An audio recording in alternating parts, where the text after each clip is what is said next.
What's good, hookers? I'm a literal nerd, and welcome to Rebson Media, the show where I, your favorite One Piece fan, present to you a group of content creators from a certain demographic, and ask them a series of questions about said demographic's representation in the media. Today's episode's about Transmasc representation, and as per usual, I'm not alone, as today I am joined by... Hi, my name is Gabe. I go by Jestiegabe on Instagram. I make illustrations about my OCs. My pronouns are he, him, and my favorite color is blue. Hi, I'm Rob. I go by K-Man online, and I'm from the United States. I'm a trans rights advocate online, and I go by he, him. Hi, I'm Paris Tempe. I go by he, him pronouns. I'm from Jersey, and I'm a content creator / musician. Hey, my name is SaltWaterElf.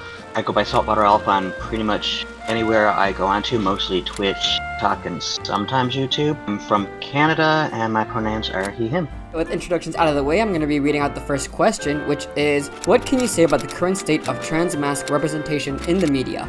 Discuss. I think Transmasc representation is very rare in the media. And I think we all agree that trans women are talked about more than trans men. Yeah. Yep. I mean, that's part of the reason It is why... lacking. I'm sorry, go ahead. No, I was just commenting that like it is lacking. And usually when it is represented, it's a very white perspective. Like usually it's just white, skinny Transmasc guys that like respectfully barely need a binder, and like it's the same flavor, if there's any flavor. And it's also just highly misunderstood. Like in a lot of conversations I have with people, I realize it's just highly misunderstood because of the lack of representation. I say a lot of times we're just, the fact that we exist is just ignored. We're just assumed to be like misguided women most of the time. Yeah. Straight wrong. I think also that specific. Oh, sorry. Go ahead. I was gonna say that that specific perspective of that is we're just misguided women. It is relating to a TERF mindset, whereas like TERFs believe that trans women are just men dressing up as women so that they can prey on them better. They think that trans men or transmasculine individuals are just like, oh, this poor lesbian, this poor woman who is like she thinks she needs to be a man in order to be valuable. And it's also like it connects to some extent to the idea that the man is a predator, like by genetics, by default. The cis male is a predator, and so there's specific that specific mentality also impacts not just trans men but also trans women. But it's mostly discussed about trans women.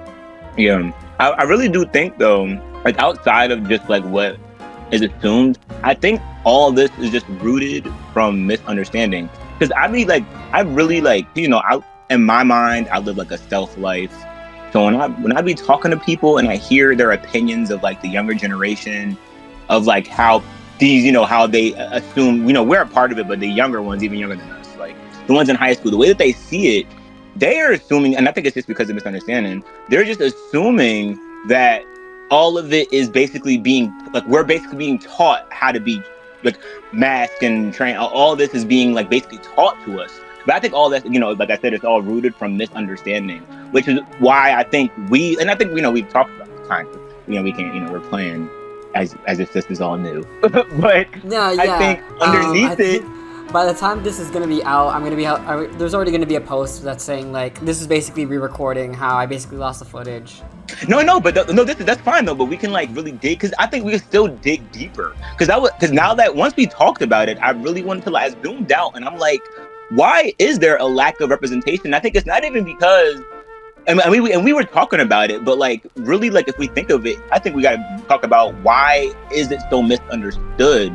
But I think it's just because, as we know, like we are the representation. Because I think it's almost like, how can we better represent ourselves? Because I don't think that they know how. Before, the only reason that trans women are so like represented is because, remember, they were fighting at one point, and like the whole like the disease epidemic and all that, like that's the reason why there's so much representation. So in reality, like there hasn't been some like global, and all they have on us is like the back from this, and this is good. Like, they don't really got much to say, so like it's almost either false information or like one perspective. Like, they don't really. But I think the new question should be like, yeah, I don't even know. But if you know what I'm trying to say, like, I guess like all this is really misunderstanding, and I don't know why. And it's unfortunate because when I talk to people and I try to help them understand, it's almost like ignorance, and it's scary because at this point it's almost like people are under this veil.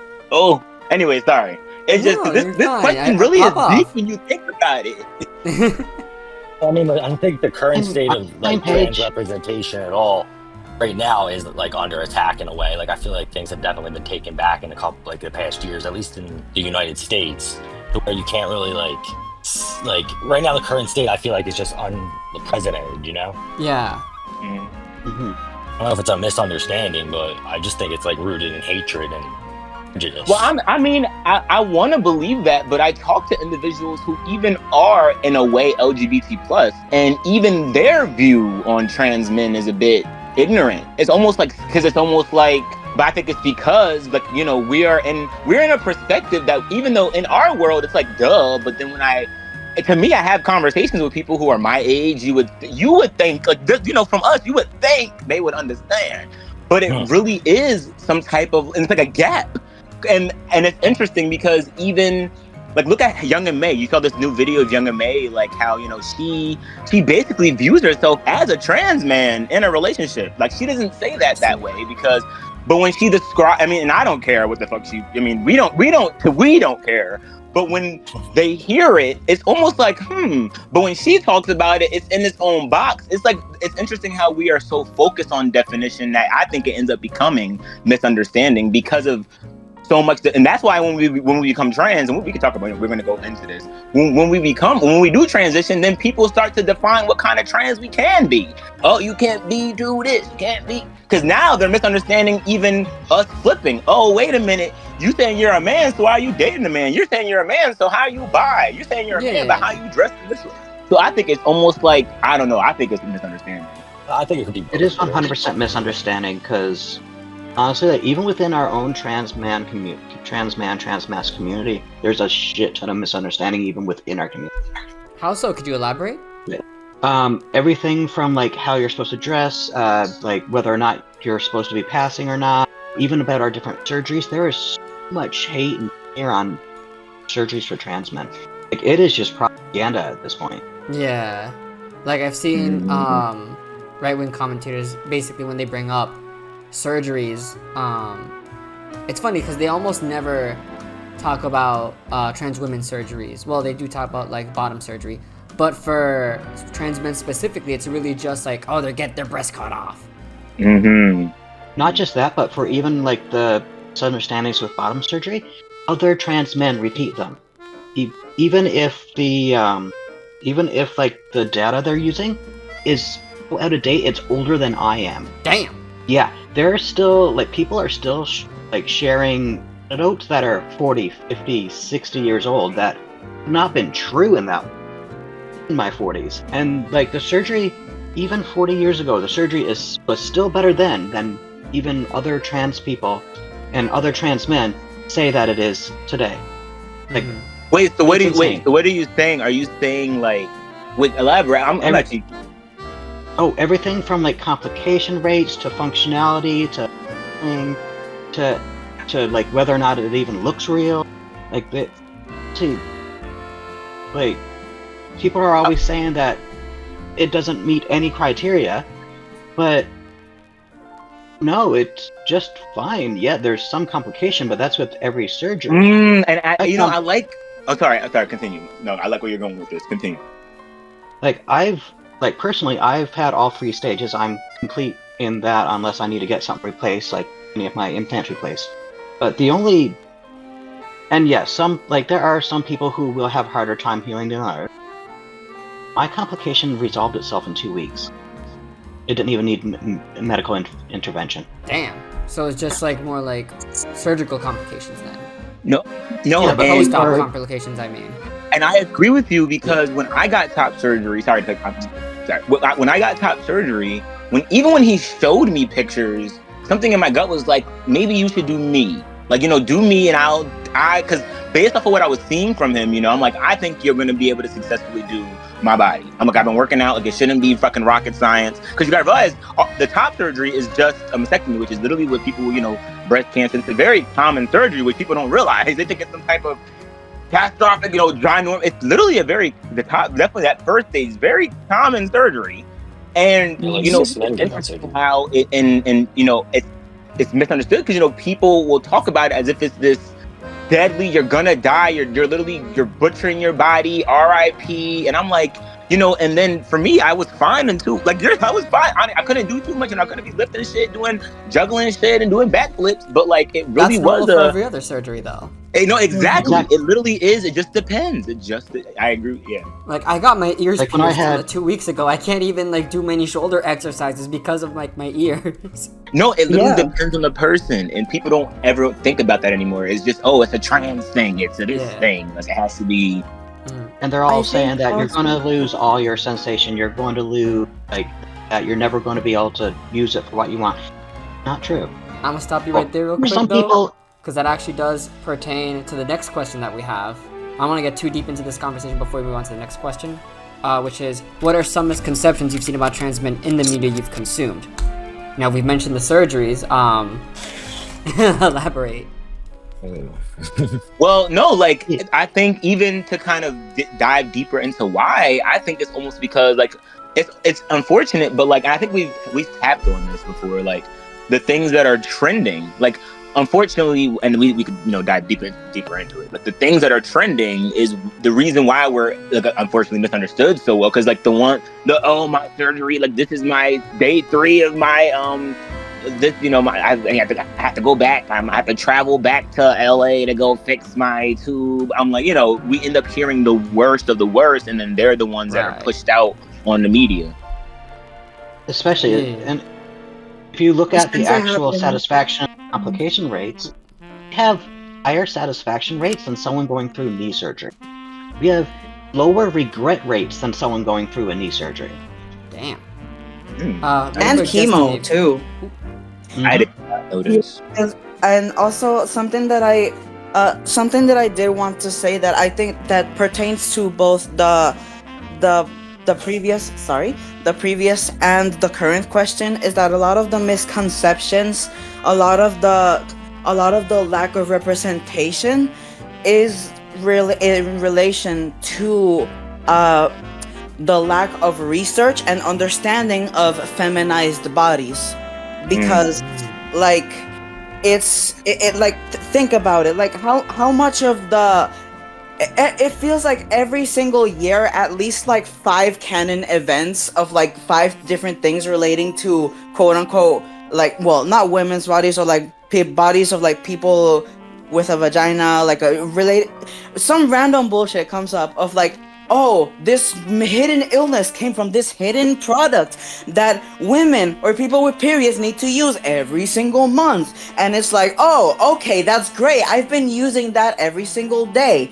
And like, so much of the quote-unquote woman's body is shrouded in mystery.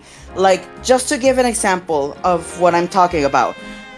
This is gonna sound like a joke, but like, I'm being dead ass. What the fuck is the G-spot?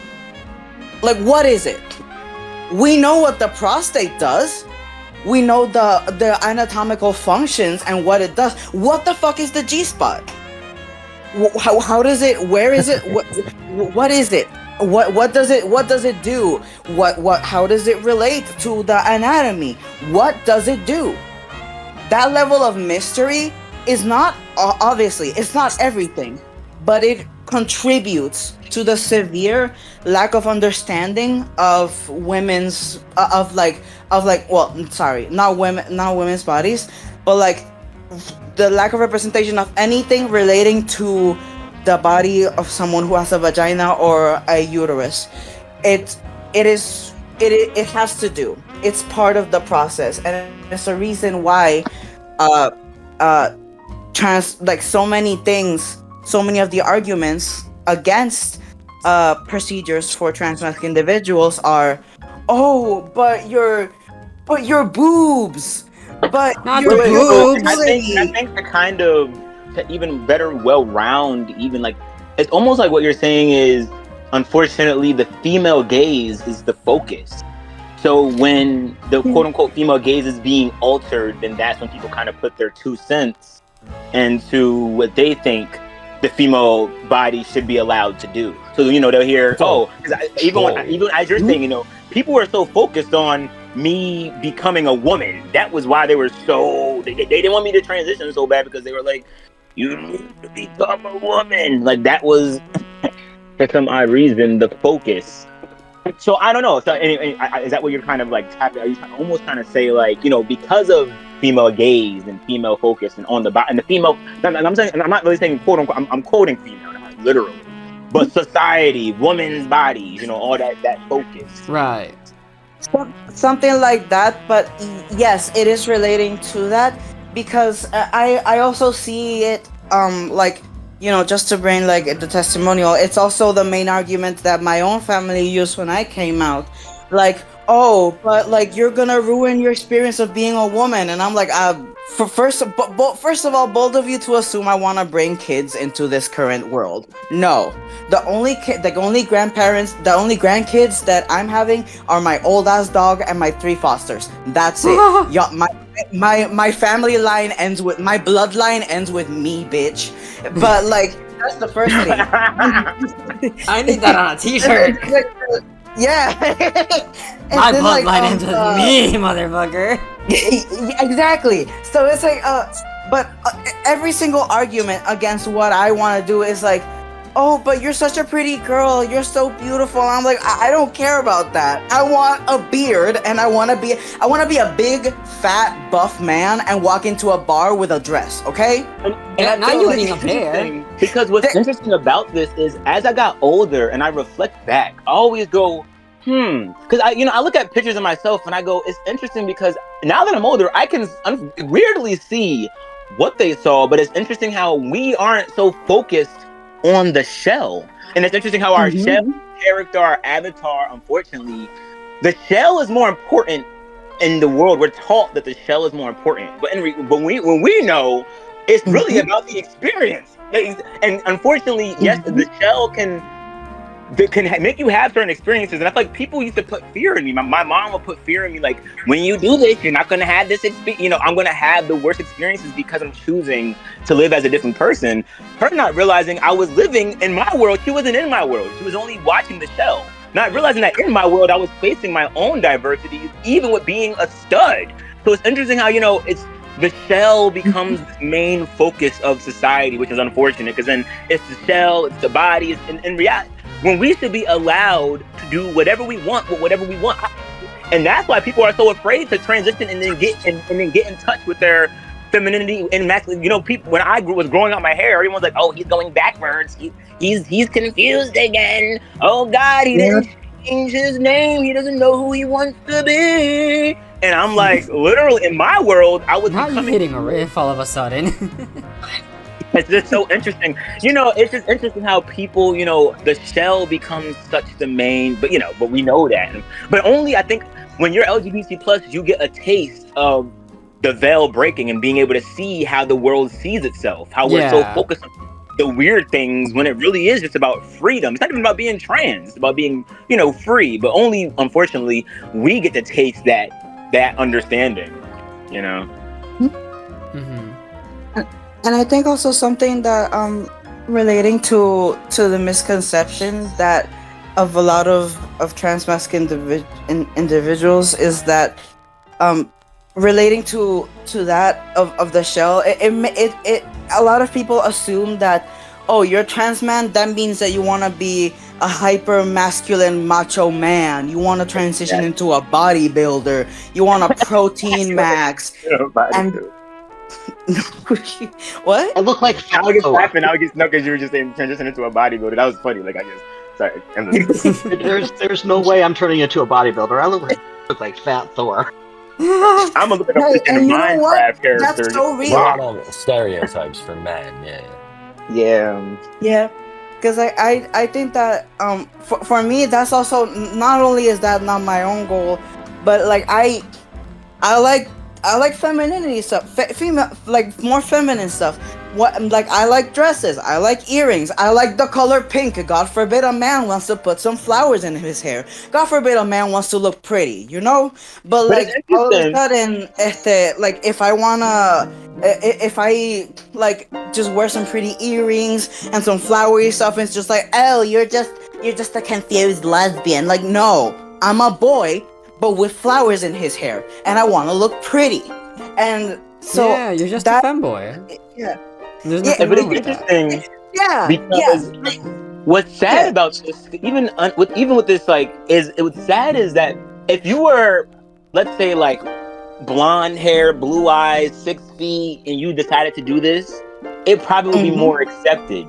And it's sad. I feel like it's one of those things where it's so interesting, because I also feel like what plays a big role in this is like society almost, they choose what you are allowed, how far you're allowed to be on the spectrum of anything.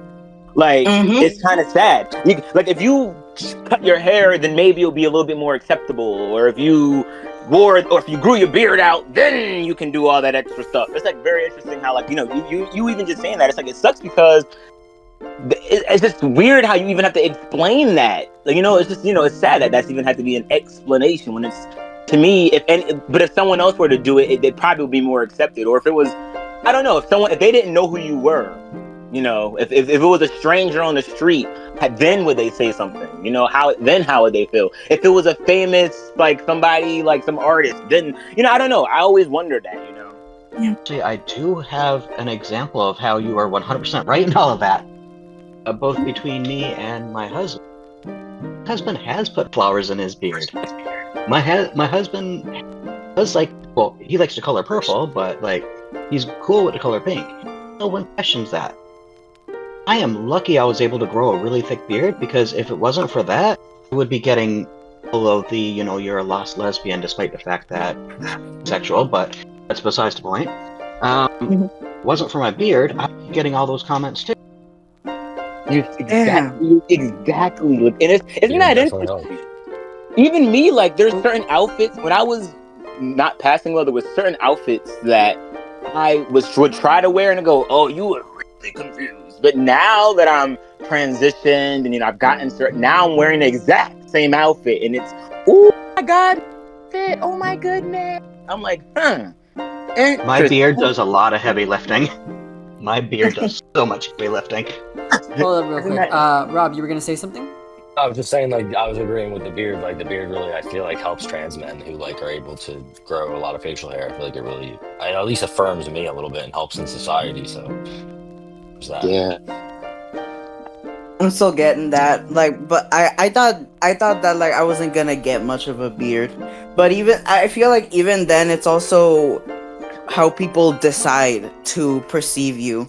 Because again, like, relating it to the point that I was making of how it's like rooted in some way in, like, misogyny. A lot of people, a lot of people have this argument that, like, women shouldn't have body hair or facial hair or anything like that. But then all of a sudden, me, a trans man who has like a very noticeable, like, facial hair and, like, a deeper voice, all of a sudden it's really hard to call me by he him pronouns. Like, it's so fucking difficult, and it's like, okay, so which is it? Like, which is it? Like, you're seeing, like, my 50,000 leg hairs and my mustache. No, it definitely is perception. Yeah, and it's, but I also think it's like I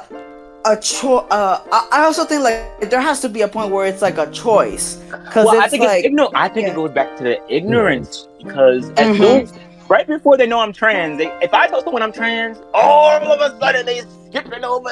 Like, they gotta add extra pronouns and add moments, and oh my god, like, you know, I know about somebody trans, now they gotta tell all these stories. I'm like, oh my god. So weird people.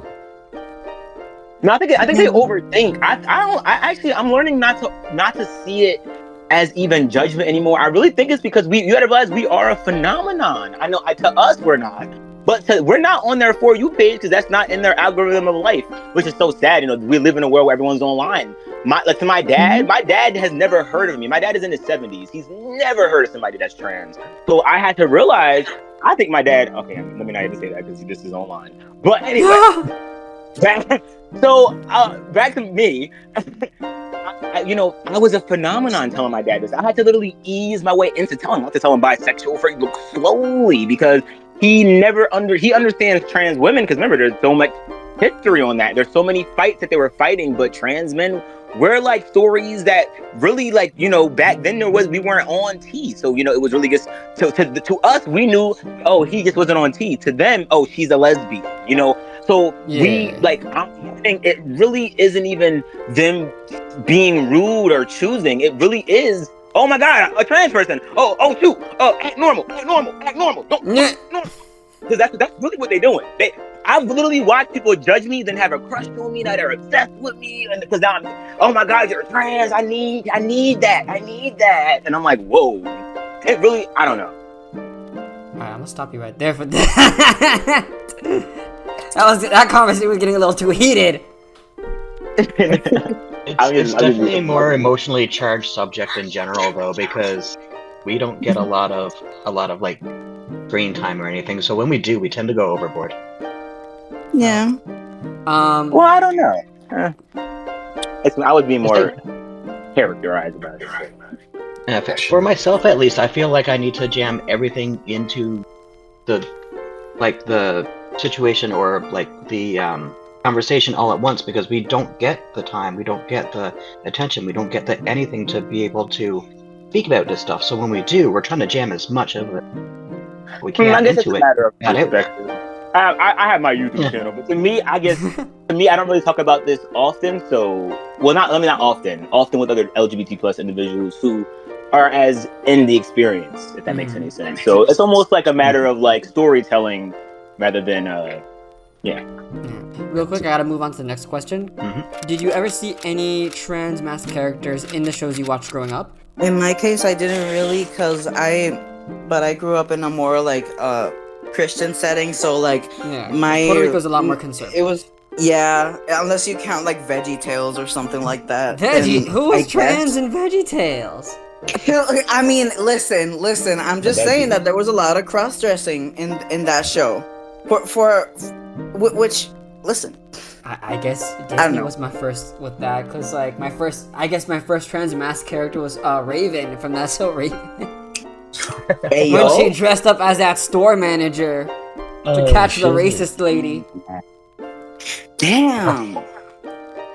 I feel like I didn't really see trans individuals until I watched Degrassi, but I didn't watch that until high school. So I feel like Degrassi was my little opening to, oh my God, there's someone that kind of understands me. And I didn't like how in real life, because when I went, and did my little research, I realized, oh wait, that's actually like she's actually just, she didn't even want to be herself. They were using character. You said what? The Adam character in Degrassi, you mean? Yeah, Adam. Yeah, she was supposed to be a lesbian, but they wanted to, use clout for the show, so they made her. They made her what trans was. But I like the storytelling. But I do think I have to use my imagination with her. But I liked it a lot. I mean, was Adam well represented in that case? I never watched Degrassi, so I just want to know.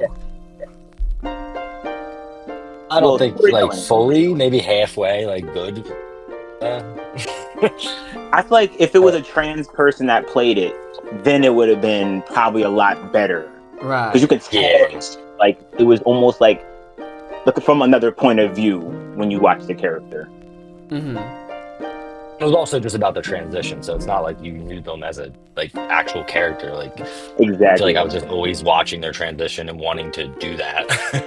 and they do a good job. It's showing their perspective, like them being in drama club. Kind of, it does a good job of showing high school as a trans person. Because by then, I was at high school as a trans person. So it did a really good job of that perspective. Not the trope of the queer person in drama club. It really. I mean, unfortunately, that's where we have to go. You know, I was a queer person in drama club, okay, so I get it. I say this like I'm not part of the problem.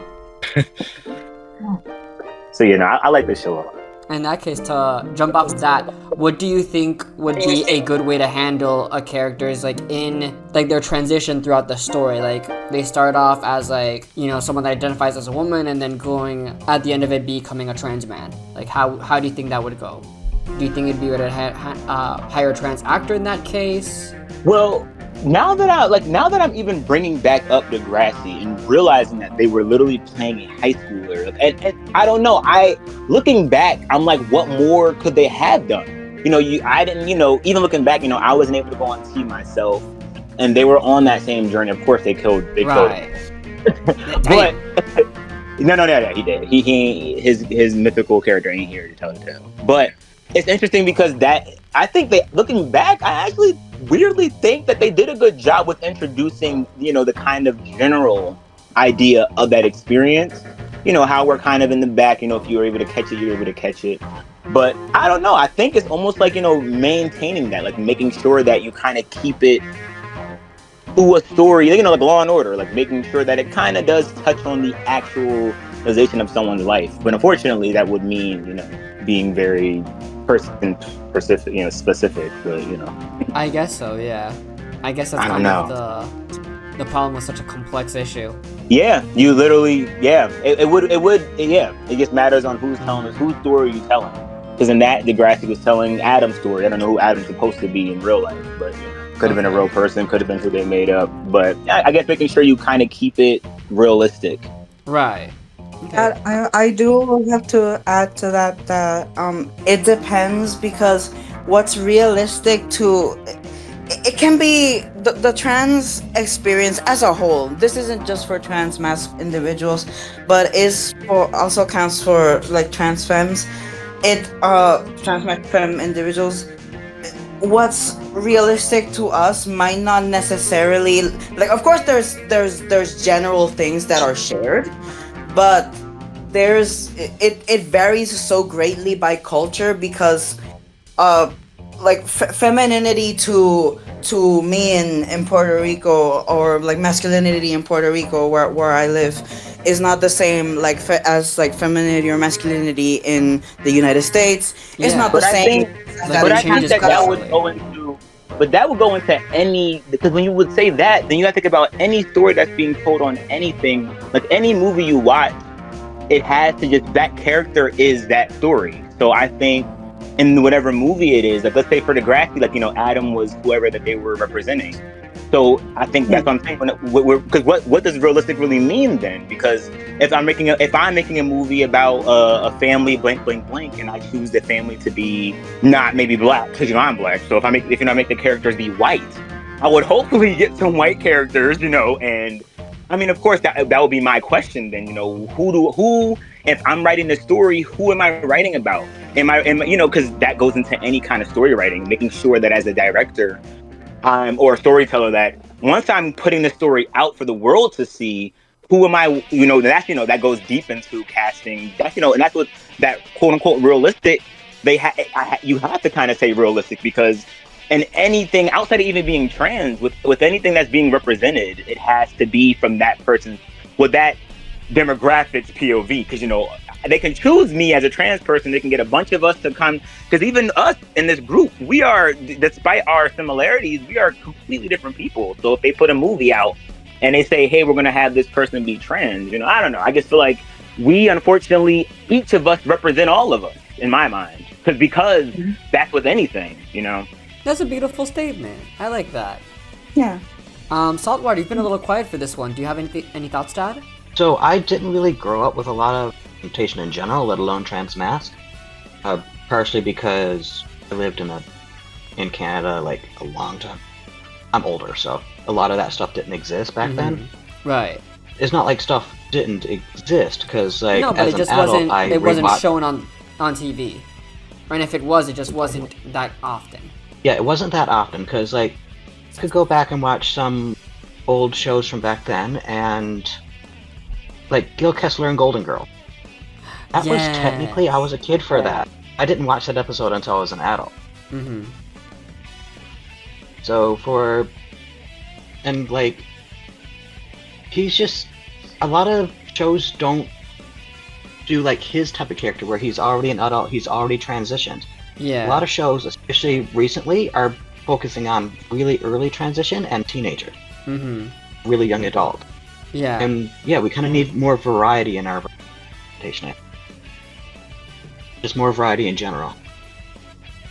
Yeah, I agree. Variety. I think that's also what that's something that we're, I guess, learning in the, society. I think, learning how to cast more outside of the norm, because I do feel like, it unfortunately it's always the most typical storyline.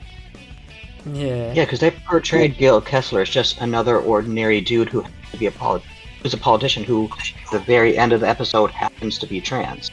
Yeah. But even then, he was very successful. Let's think about even Adam. Adam was rich. What about trans people who don't have resources? That needs to be, I think, represented. Mm-hmm. Not being able more of that as well. Yeah, because not every trans person, not every trans guy owns a binder. Right, literally. Yeah. Not every trans guy can fit in the binder.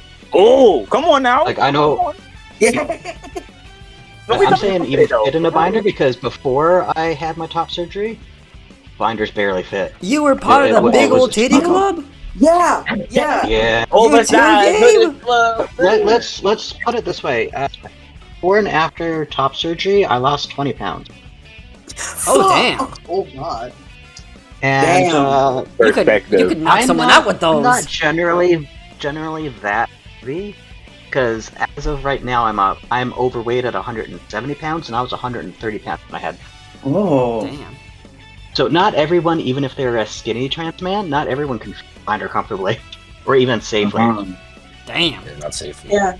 And you never and that's hear not about even that. You hear taking into account if you're a trans man's person who you might have scoliosis and you can't really use binders safely, or trans men with with sensitive skin or skin condition that they can't use tape or something like that, or just like me who you don't have the fucking money to buy the resources, and you just say fuck it, we ball and walk around with whatever you can afford.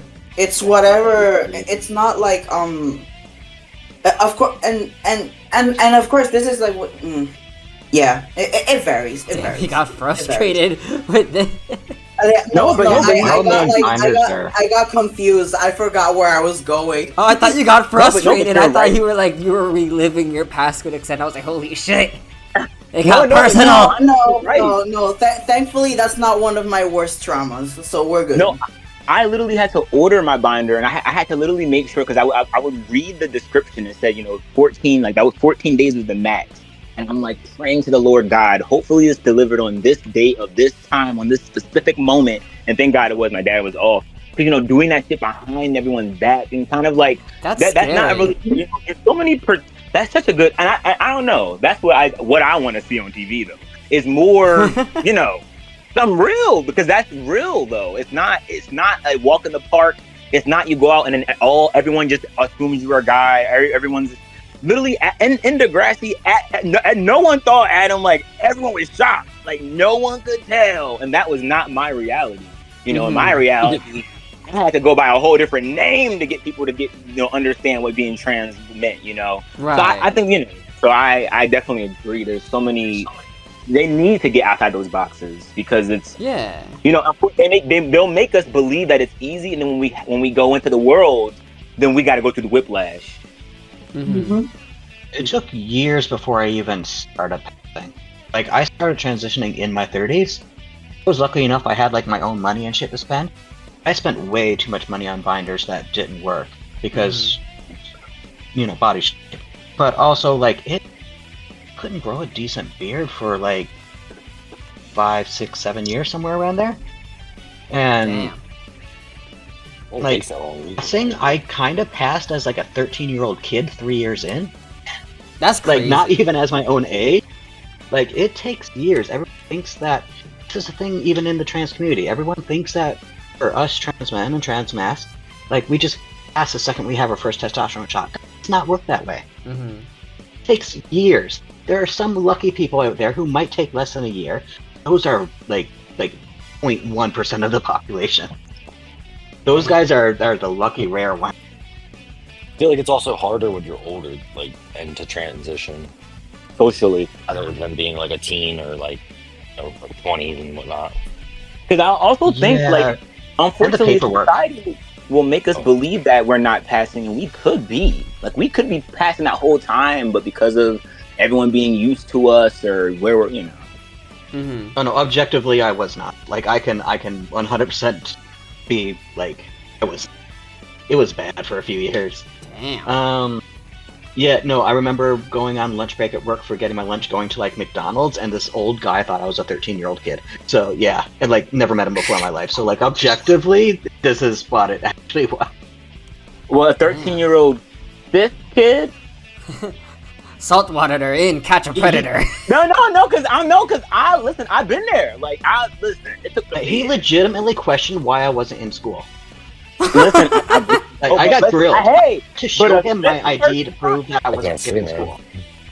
Because he was going to call the cops and everything. That's crazy. I mean, that's a gift and a curse. That's a gift, because there are people to this day, like, cis, everything, that they get mistaken for certain. But I get you though. It was worse. Yeah, no, like being in my 30s. Yeah, that was an experience. 30s, going on 13. That's crazy. 13-year-old dude. That's what I look like. To the point where he was actually going to call the cops on me because he thought I was skipping school. That's bananas. Alright, I'm gonna move on to the next question. Which is we've already touched upon this a little bit with this last one. But nothing wrong with delving into something a little deeper. So, what storylines do you feel are overrepresented? Within within the White- trans yeah, the experience. white teenager. Specifically Transmasc. Went to school, bullied, realized he was trans, hides it from his mother. Dad died when he was 8. I don't even. Dad died when he was 8? When did this happen? When was this? No, I'm being real specific. Trauma. That's like the storyline. I'm just saying, like, the generalized storyline, at least in movies, when they're trans. It's all about Or like, they're homeless. trauma They're and homeless all together. They don't got no hardships. family. Yeah. Either they don't have no family or they're uber rich, and they're almost always a teen or young adult who is just starting out, who somehow magically manages to get stuff put together, or is incredibly traumatized. Yep. Incredibly. They cut their hair and now they're passing the next day. That's crazy.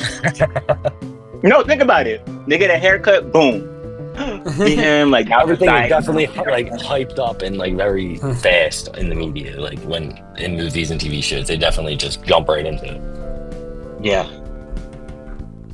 Damn. Yeah, I remember.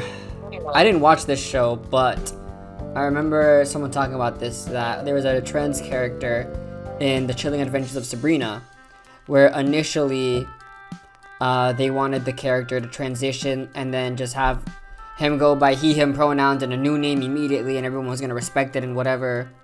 Basically, an automatic transition upon him stating that he's trans. Only for the actor to then come forward and be like, hey, no, that's not how it really works. It's actually a lot slower than that. Not him having a man to say something. You know, that shit takes years.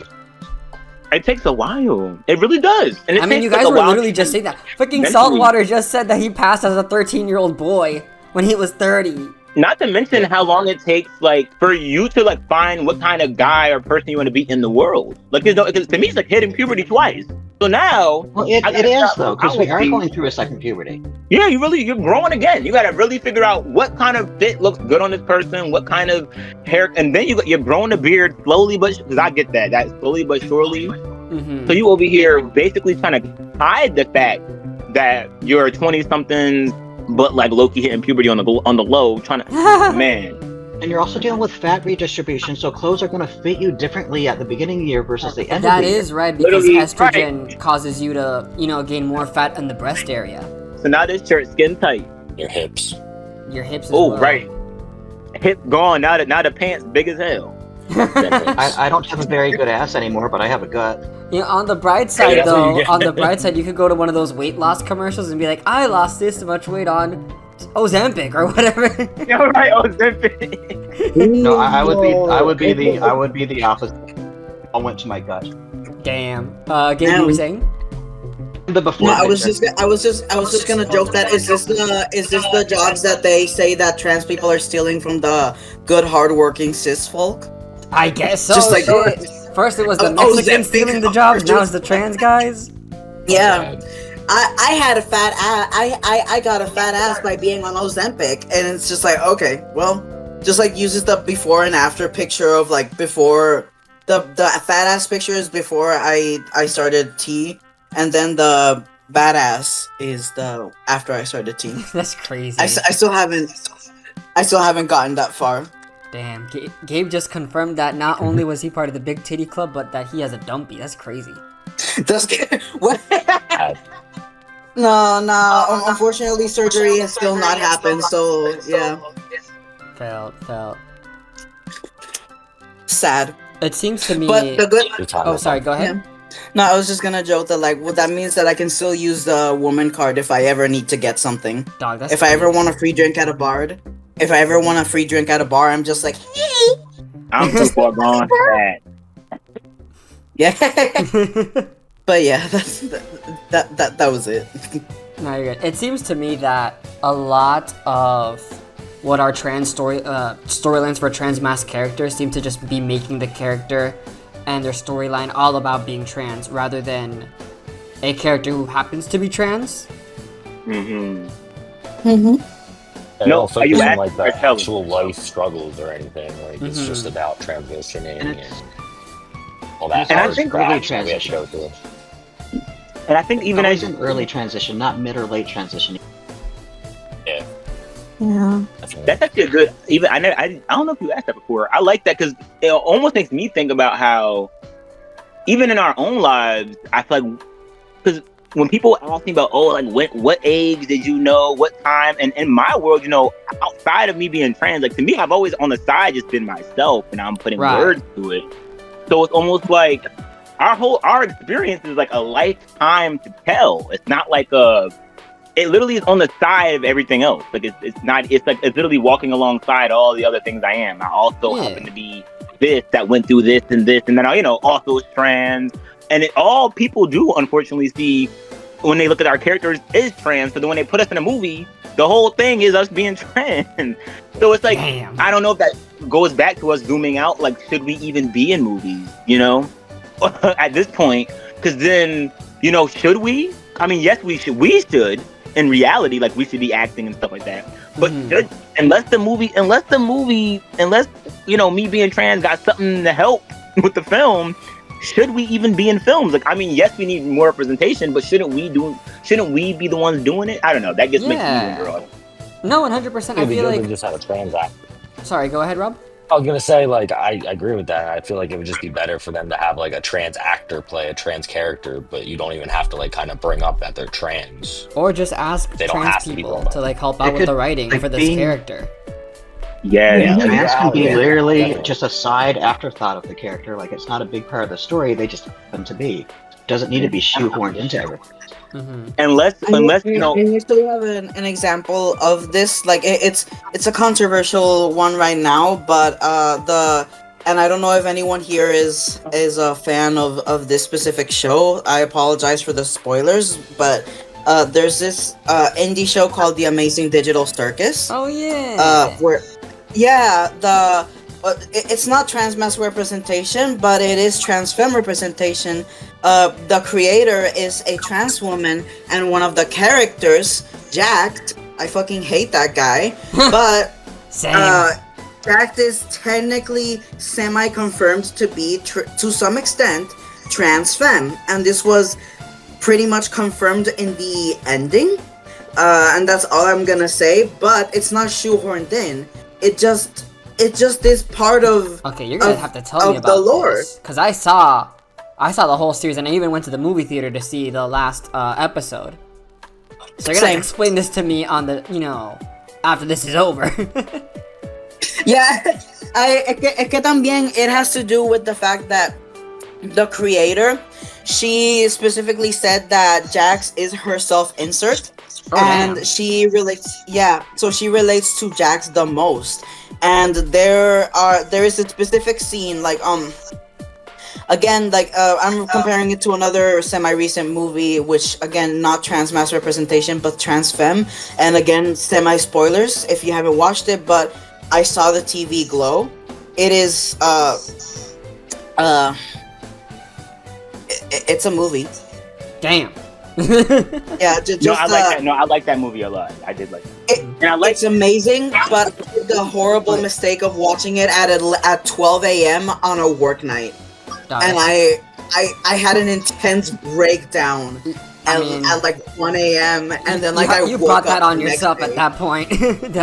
No, yeah, that was entirely my fault. But like I still bring it up because the reason I bring it up is because the way that Jax's transness is brought up is very similar to the way it is brought up in that movie. So as like a throwaway detail almost. But yes, even with, oh, sorry, Harris, you were saying?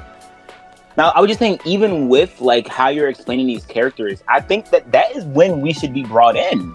Like when, like, because like, or when it's like for example, like with Adventure Time and stuff like that, where it's like in there because the writers on the low are also that, because when we're watching that, we connect. It's very, it's so much easier to connect when the representation is real.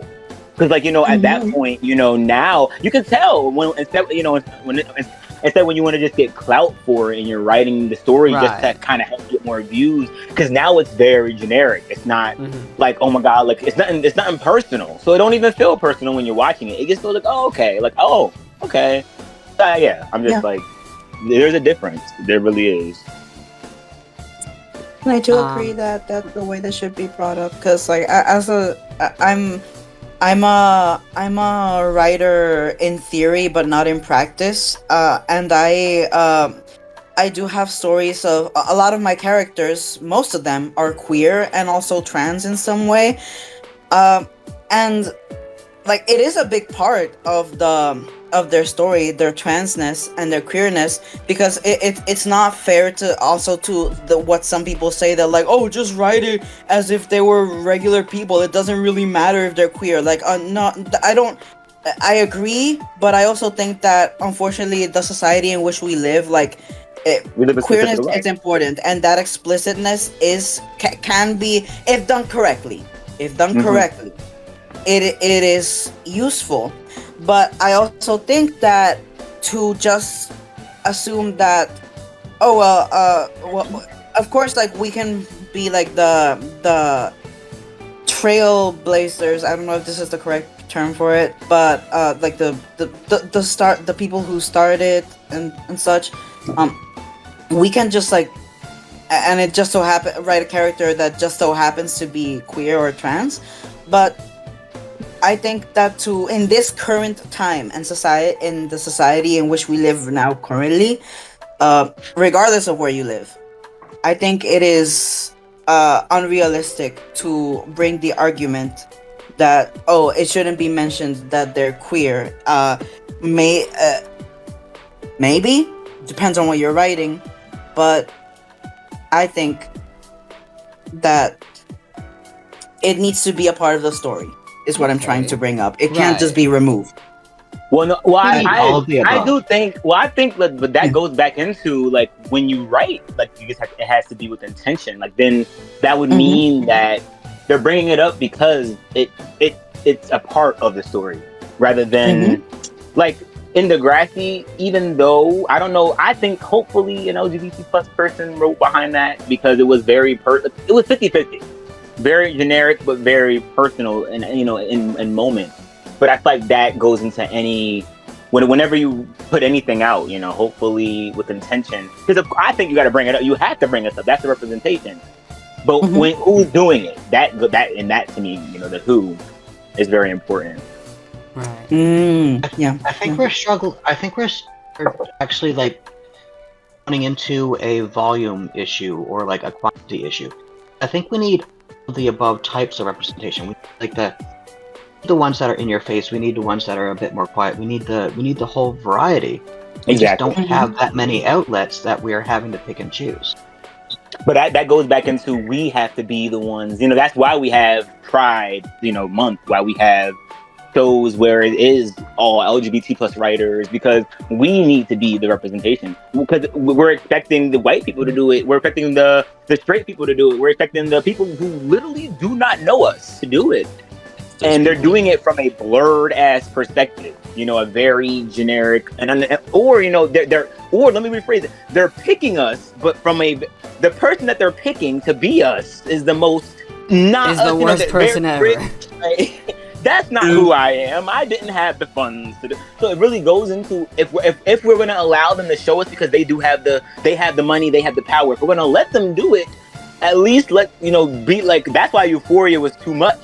Like they say that Euphoria was too much because they had real not Euphoria. There was the show called Outer Banks. Outer Banks was too damn much because they had real people coming to be them. All those people that they had playing on Outer Banks was just right off the street. Like all the actors were regular people and then they became famous after the show was aired. And that to me kind of shows, when you don't, when you show real perspective, the show can blossom because it was real. Those are real people. So I think when they're showing us, it has to be real. It has to be real. Yeah. Mm-hmm. Yeah, I honestly think that should happen more often, just picking up people off the street to play in this movie or that TV show, because that's how you get more of your diversity and more of your representation. A lot of us, myself included, we don't have funds to make those movies. We don't have opportunities to be that actor. Exactly. The doors just aren't open for us. And even if we try to find the doors, they just don't exist. Unless you have I agree, and that's why I'm stumbled, because you're right. It goes back to the root problem. Unfortunately, we are the source of power, but we're not given no damn power. It's it sucks. It's almost like they shut us up very easily because it was back to square one. Yeah. If I had an opportunity to be in a TV show or a movie, I would jump on that shit. It's just listen. I'm a film writer. Right we now. should be doing this. I'll write films now. Yeah. Dude, Shameless plug. I'll act. Hell yeah. No, wait. We'll talk about this after this conversation. Because I'm actually but I think that's what we got to be doing though. We got to be connecting. We got to. Ooh, hold up. Y'all keep talking. I think I was gonna say that. I do think there is beauty in allowing people who aren't of our experience to write about us, because that's why that's something that I've personally thought about. I'm not saying I disagree. I do wholeheartedly agree with what is being said. I'm just also bringing up that the important thing relating to what Paris said, you gotta do your research and speak or to hear from the actual people. If you want to write if you as a cis person or a not trans person, you want to write a trans character, then you have to do your research. You need to speak with people who are trans or of that experience, because there is beauty in seeing people who are not us actually use their platform and, in some cases even their privilege to talk about us, because this is something that I have thought about separately, not in relation to Transmasc representation, but in relation to Latino representation, or like non-white representation, because something that I know that a lot of people have argued, more conservative type people have argued, is that, well, if you want to see POC representation, watch actual movies from the people. But even in those types of movies, there's still colorism, there's still racism, there's still homophobia. So you can and you should, but there is power in allowing that other people talk about us and for us, as long as we know that they are doing it correctly. If they do it wrong, we should call them out. they should do their research. I I'll don't stop you right hopefully there what real I'm quick. is getting across. No, I But you know what definitely kind get it. I have to stop you right there because we gotta move on. We spent like 20 minutes on that Yeah. question. Same question. Yeah. Okay, so the next question is, when you see a trans character in the media, do you feel it's an accurate representation of who you are? And we kind of touched upon this, but again, nothing wrong with delving into it. Usually no. Like 90% of the time, no. Yeah. We already talked. No, it's usually I usually have to put myself in their shoes rather than the other way around. Yep. It's usually trans women too that are represented. That sounded really mean. Oh my god! It's like it's usually trans but it's women. No, you sounded fine. because We already a- discussed that was like kind of, the common occurrence. And that's a big reason why Yeah. I brought you guys together. The most Is because, again, there's almost no Transmasc representation out there outside of like alternative media like YouTube and TikTok. Yeah. But I feel like Oh, Paris, you were saying? no. I mean, what's interesting is I think we're coming into a new day and age where TikTok and YouTube is becoming the new, the new television, and Yeah. I think we're gonna get to a point.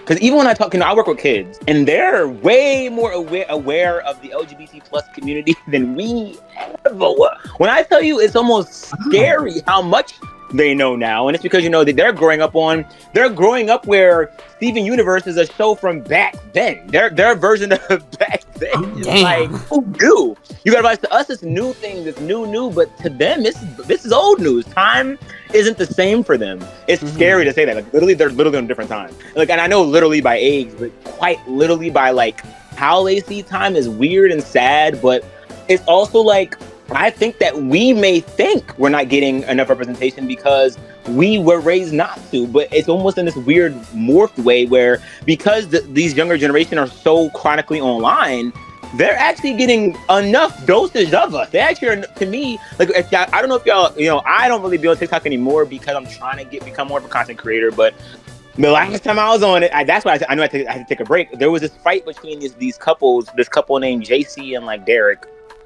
And I was going to make a video on it myself, but then I had realized, wait a minute, kids are watching me and I'm trans, and this is going to be the representation that they're getting. Like, if I make a video right now that could possibly blow up for me talking about another trans couple talking about being trans, this is going to be me feeding into their misunderstanding. Because, when you now, they're trending, and that's what sucks because, this generation is online.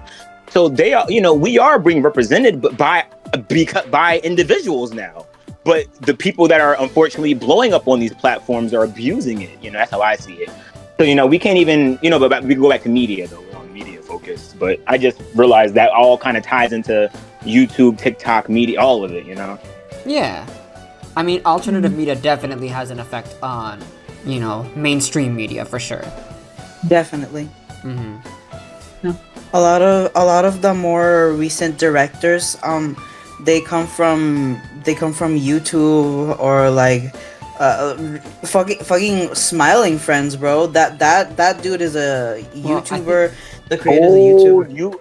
Yes, these shows. Yeah, old YouTube. I think there yeah. are like 4 directors or 4 movies that just came out that exploded in theaters that all started on YouTube.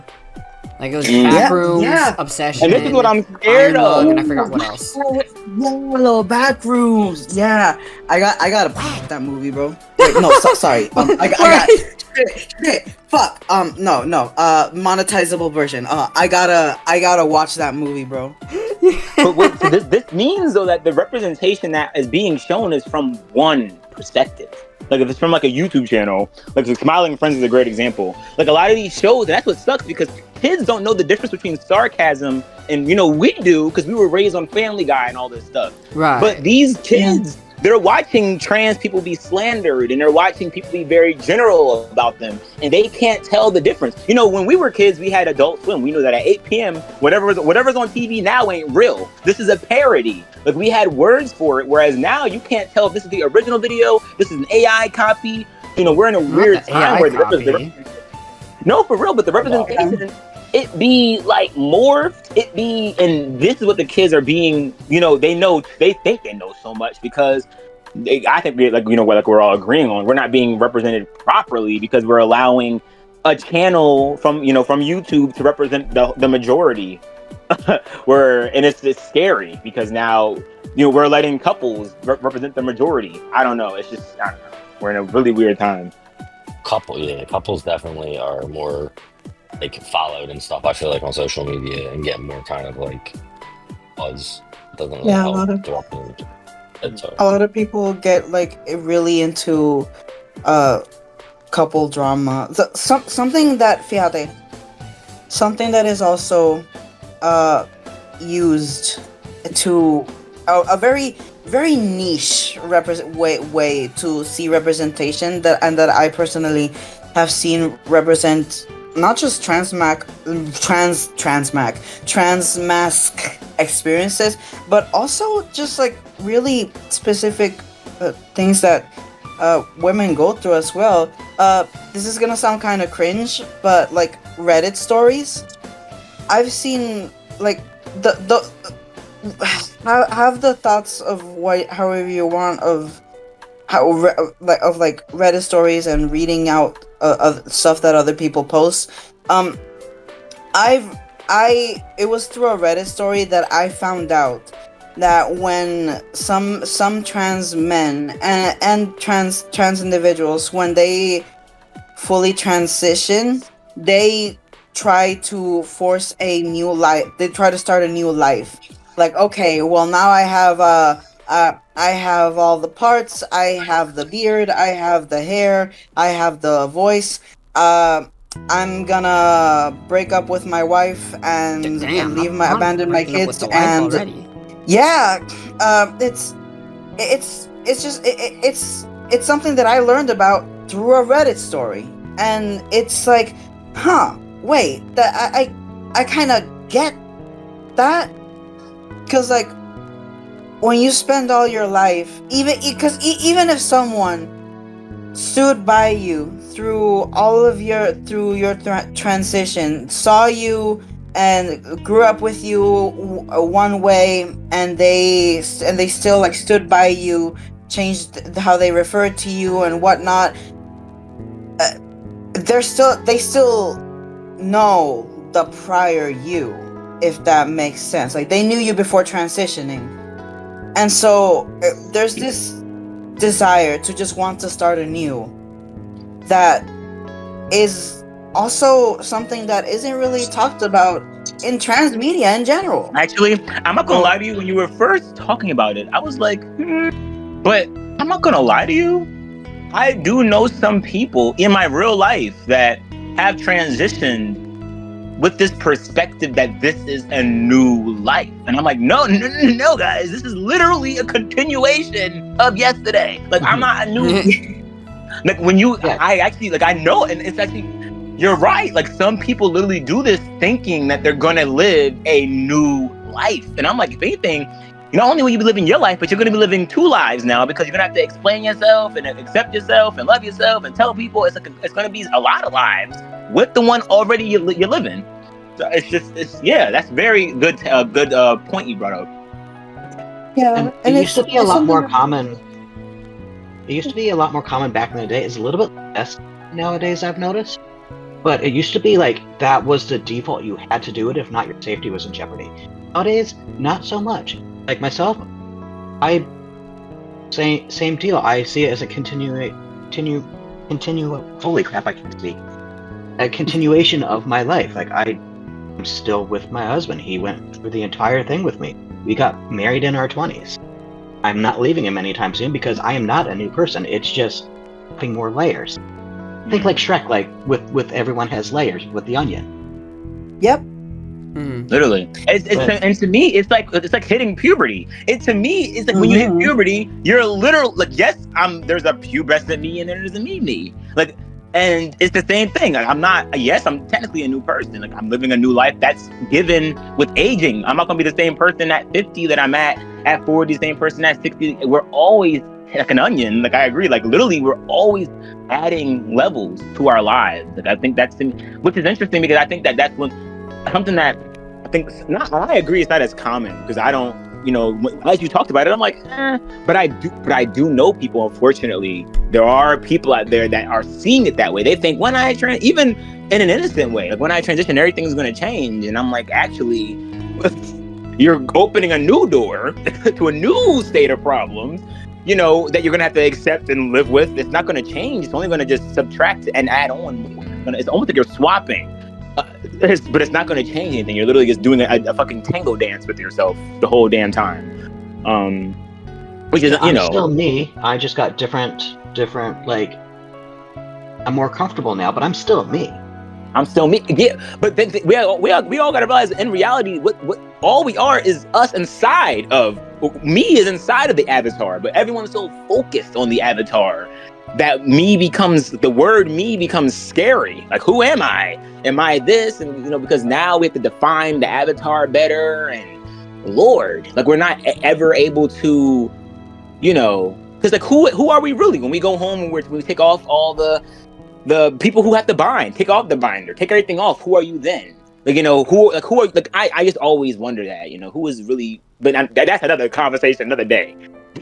We put so much definition on me and I that, I think being trans ends up getting over-defined. We end up, like, to me, going back into another box.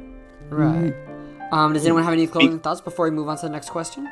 I do want to say it, like, that is something, okay, I don't necessarily agree with that specific, like, perspective, the one that I brought up, I mean, because that is something also that I brought up, like, for my family, like, when I came out, like, hey, I'm still the same person. Like, I'm still the same person that got traumatized by Chucky that one time I went to Blockbuster.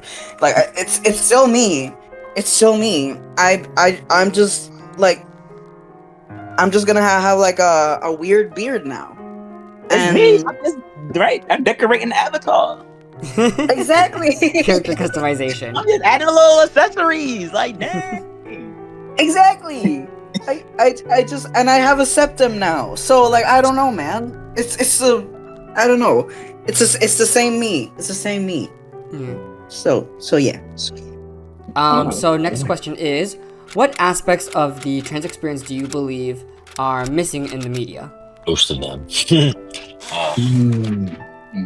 So since we focus a lot on the early transition, we don't really even touch on what happens after. Because a lot of people, and I noticed this from various, like, Reddit communities, even people in life, after they've gone through most of their transition, maybe they finished all their surgeries, maybe they're on hormones and that's as far as, like, people lose themselves. They don't know what to do next. And that's the same in media. We don't really show the after effect. Yep. And, like, people seriously have, like, mental breakdowns and such because they don't know who they are anymore because they were so focused on their transition in the early stages, they don't know where to go from here on out. Right. And it's interesting because I always really, from my perspective, it's like, it makes me always wonder, like, what is their purpose in transitioning if they don't know what to do after? Because to me, I mean, of course, the purpose is to just live. But sometimes, I don't know, media, it becomes like the storyline that becomes the storyline for the rest of eternity. Like, that's just the storyline. Here's a new trans, and, like, not realizing that, the point of it was to live in the first place. Yeah. Like, we're stuck in a perpetual survival mode early on, but then when we're in maintenance mode, that we just disappear in maintenance mode. I like this. I like that. He said, it's almost like we're continuing, almost need to fix ourselves. That's really deep. Holy shit. I genuinely needing to always fix ourselves. That is, come on now. Damn, that one's gonna stick with me for a while. I don't even have, like, comments for it or anything because I'm a baby trans. I've barely been on HRT for like a year. I've barely known for like 2 or 3 years that I'm trans. So, like, I don't know. I just kind of figured that, like, I would transition. That is an aspect that I do think needs to be represented because I never thought about that, and that's not something that anyone, not even in my Transmasc support groups, that's not something that anyone talks about. No, but the reason we don't talk about it is because in reality, the time just zaps. Like, now I'm just the 7 years, just like, to me, because we're in survival mode. You don't even realize the years just pass you by. Like, in reality, we're not talking about the after because we be still thinking we're still in the getting to it, but we're there and we've been there. And if anything, years have been passing. Trans people have existed we've always been fighting the fight, but we be thinking this is a new fight. No, we've always been fighting this fight.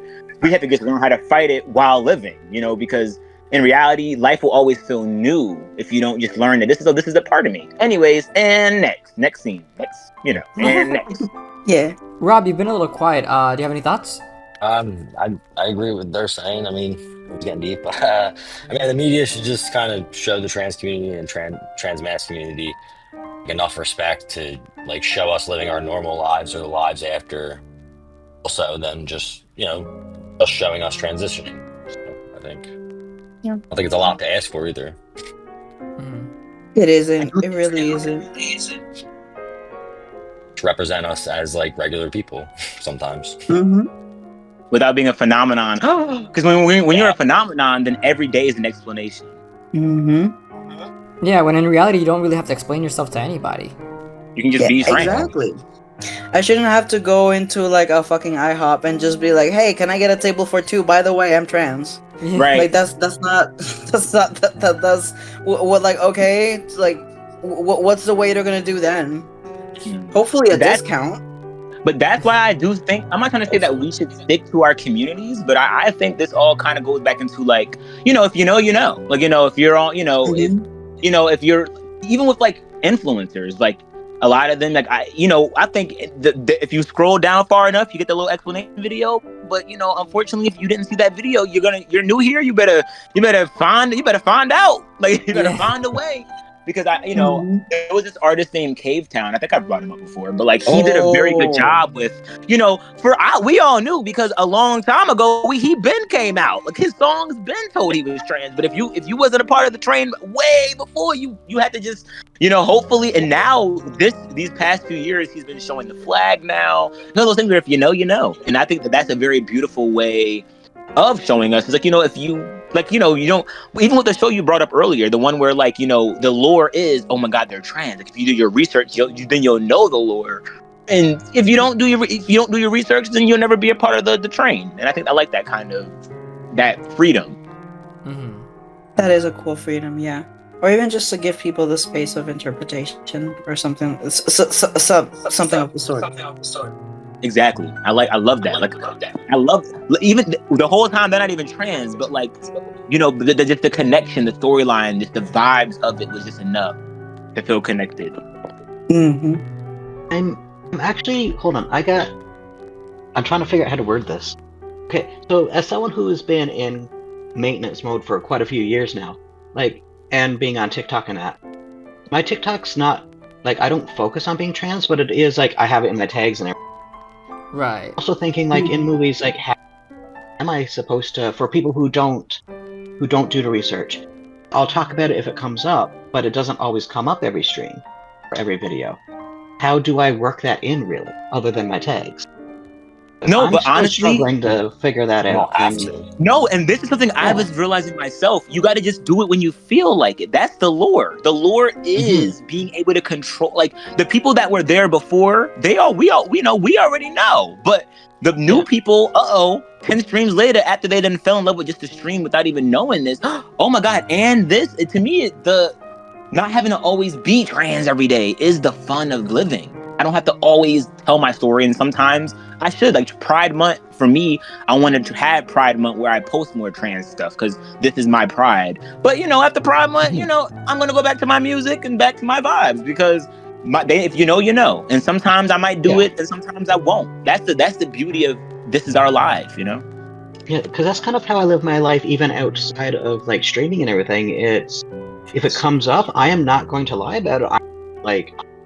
I'll answer even the most inappropriate question as long as it's in good faith, either on stream or in real life. It's just if it doesn't come up, I don't bring it up. So I literally know somebody who didn't even know I was trans 6 years despite seeing them 3-4 times a week. They only found it last week.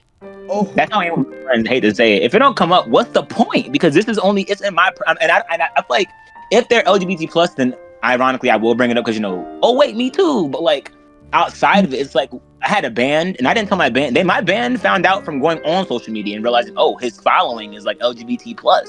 Like, because in reality, y'all, we're here for music. I mean, are y'all LGBT? Mm-hmm. And I asked them before, are y'all LGBT plus friendly? Yes. Okay, then. I'm glad we're here. To me, it's one of those things where, if it comes up, it comes up. And I'm, right. there's a beauty in that. Mm-hmm. But we're also saying we need more representation. So how are we supposed to represent ourselves more if that's how we're... Well, I think personally, we should be able to represent ourselves as we choose. And if we're all doing it as we choose, then I think in reality, we don't need more. We actually just got to realize that because of times, like I said earlier, I think we actually have been getting more representation. These younger kids know us. It's scary. It may not be the best representation, but people on social media exist. A lot of influencers are very famous in trans. A lot of them are famous in trans. A lot of them are famous in androgynous. A lot of them are like, Brent, what's that guy with the really long hair? He's not trans at all, but he's known for his very long, luscious hair. Taylor Swift just had Lace Ashley be in her video. He's a trans man, so her even doing that was, and she didn't even, it was only a big deal because, he's known as a trans, so I think we actually are doing a lot of representation. We got to just be mindful of how we're doing it. I think that's the, and then people end up misunderstanding it because of the how and who is doing it for us, Exactly, yeah. Well said. Yeah. Anyone have any closing thoughts before we move on to the next question? I don't. All right. What is the value of having Transmasc representation in the media? Knowledge. Yep. Just people knowing that we exist, because at least for myself growing up where I didn't see it, I didn't even know trans men were a thing until like my middle to late 20s. And I didn't even connect it for myself until my 30s. But I can tell you right now... Oh, so you transitioned as late. Yeah, you can save lives. Oh, wow. But here's the thing. I knew at like the age of 2 that I wanted a different... I knew that young that I wanted something different. I was like jealous of my next door neighbor being able to pee on a tree. But I didn't even know trans men existed until I was in my mid to late 20s. So if I had that knowledge back then, that Golden Girls episode. No, I found that out even after. But even then, like, if I would have had the words or even the knowledge earlier, I would have transitioned early. My life could have been... I agree with you. Also, I would have been able to better know how to go about, because I feel like, you end up going down in a longer path because there's no representation. You end up going down, to me, a depressed path, a path where you end up isolating yourself, losing your community, overthinking yourself. You miss out on youth, on growth. And to me, you miss out on a vital part of youth, which is learning, accepting who you are, identity. I learned in my sexuality class that identity is a very big part of growing up. Like, not just knowing, am I a man or a woman, but who do I want to be out in the world? Because once you figure that out, you don't got to overthink when you're an adult. That's why you see older people, and they be doing the craziest shit because they have a sense of identity. They don't got to explain themselves anymore. And when you don't have identity, you can spend years wondering, why is everybody else so happy? Like in reality, all you have to do is transition. Like, and to people, it's a phenomenon, but it's a very simple, it's a very beautiful thing. It's just, it's not that big of a deal, and it sucks, because without the representation, you would never be. Sometimes people never get a chance to figure out who they are ever. Yeah, because I spent multiple years trying to like fix my own mental health, running around in circles. Because what would have fixed my mental health would have been transitioning. Could have spent all those years working on other instead of just running around in circles. But okay, this is my last thing, because just to piggyback off what you said, I literally had a friend. They were known for like mental health issues, alcoholism, problems with pill popping, all that jazz. They go MIA for a year, come back, transition, completely stopped drinking, everything, to the point where their stutter went. I've never seen their stutter went away. Like, everything changed. It's been years now. It's been years. They literally changed 3-6, and it's crazy because when I used to talk to them, I never cared for them being alcoholic. I didn't care about all that. I'm not like, we were friends because we were in a connected group. But anyways, I didn't care about all of that. We're not here for that. We're here for, the thing we're here for, our group. And so to watch them blossom, and now, like, it's so crazy because back then they were like, I just need to find something to do. I just can't ever find something to do. That it brings tears to my eyes because all they I can't even talk about it. It just makes me realize like sometimes people just need to get a chance to figure out who they are instead of being told who they are. Because people can be given mental health issues because they never get a chance to express themselves. Yeah. Yeah, when I started transitioning, all of a sudden my depression, my anxiety, my everything disappeared after I started transitioning. I was being medicated for that stuff for years and going to therapy and everything. So yeah, if I would have known I'm not saying it's like a mental health stabilizer. Mm-hmm. I think it'll heal everything. It can heal a lot of people. It can listen, it keep people alive. It can literally heal. Like it could have been a preventative if I knew about it at the time. Rob, you were saying? I was just gonna add, like, I think that it does, like, you know, people are depressed and anxious before transitioning, and then they feel better after. I just think it depends because I did have depression even after transitioning, but that's also because it's probably just like in me, you know, to have depression or whatever. So I guess it just differs from like. Well, yeah, no, the cause is always gonna be different. I feel like for me, like I feel like my depression was I didn't like my body. Like I knew it had a mouth. Like I was the, you know, I would go out into the world and I would dress one way and then look at myself and be like, why am I not portraying the way I thought I was portraying? You know, to me, my depression was more You had dysphoria specific. A lot, like it was more dysphoria specific rather than, of course, even after transitioning, I have my ups and downs, but they have a different voice, and there's, you know, those have different ways of healing. But you know, if the voice is I hate my body, of course, why? Because, you know, sometimes transitioning won't you know, you can't just transition and you love your body. You got to always ask the why. Yeah. You gotta know the why. Anyone have anything else to add? Okay, because I do want to say that, like, I do also relate to where Rob said that, like, I'm happy to be transitioning. That's not like it and that's what this is also like a part of the representation issue, because, and also relating it to a previous question, something that's always represented is that when you get the HRT, when you get the surgeries, all of your problems are gonna go away. And like, it was similar to what was mentioned previously of what, like, oh, everyone's gonna instantly accept you.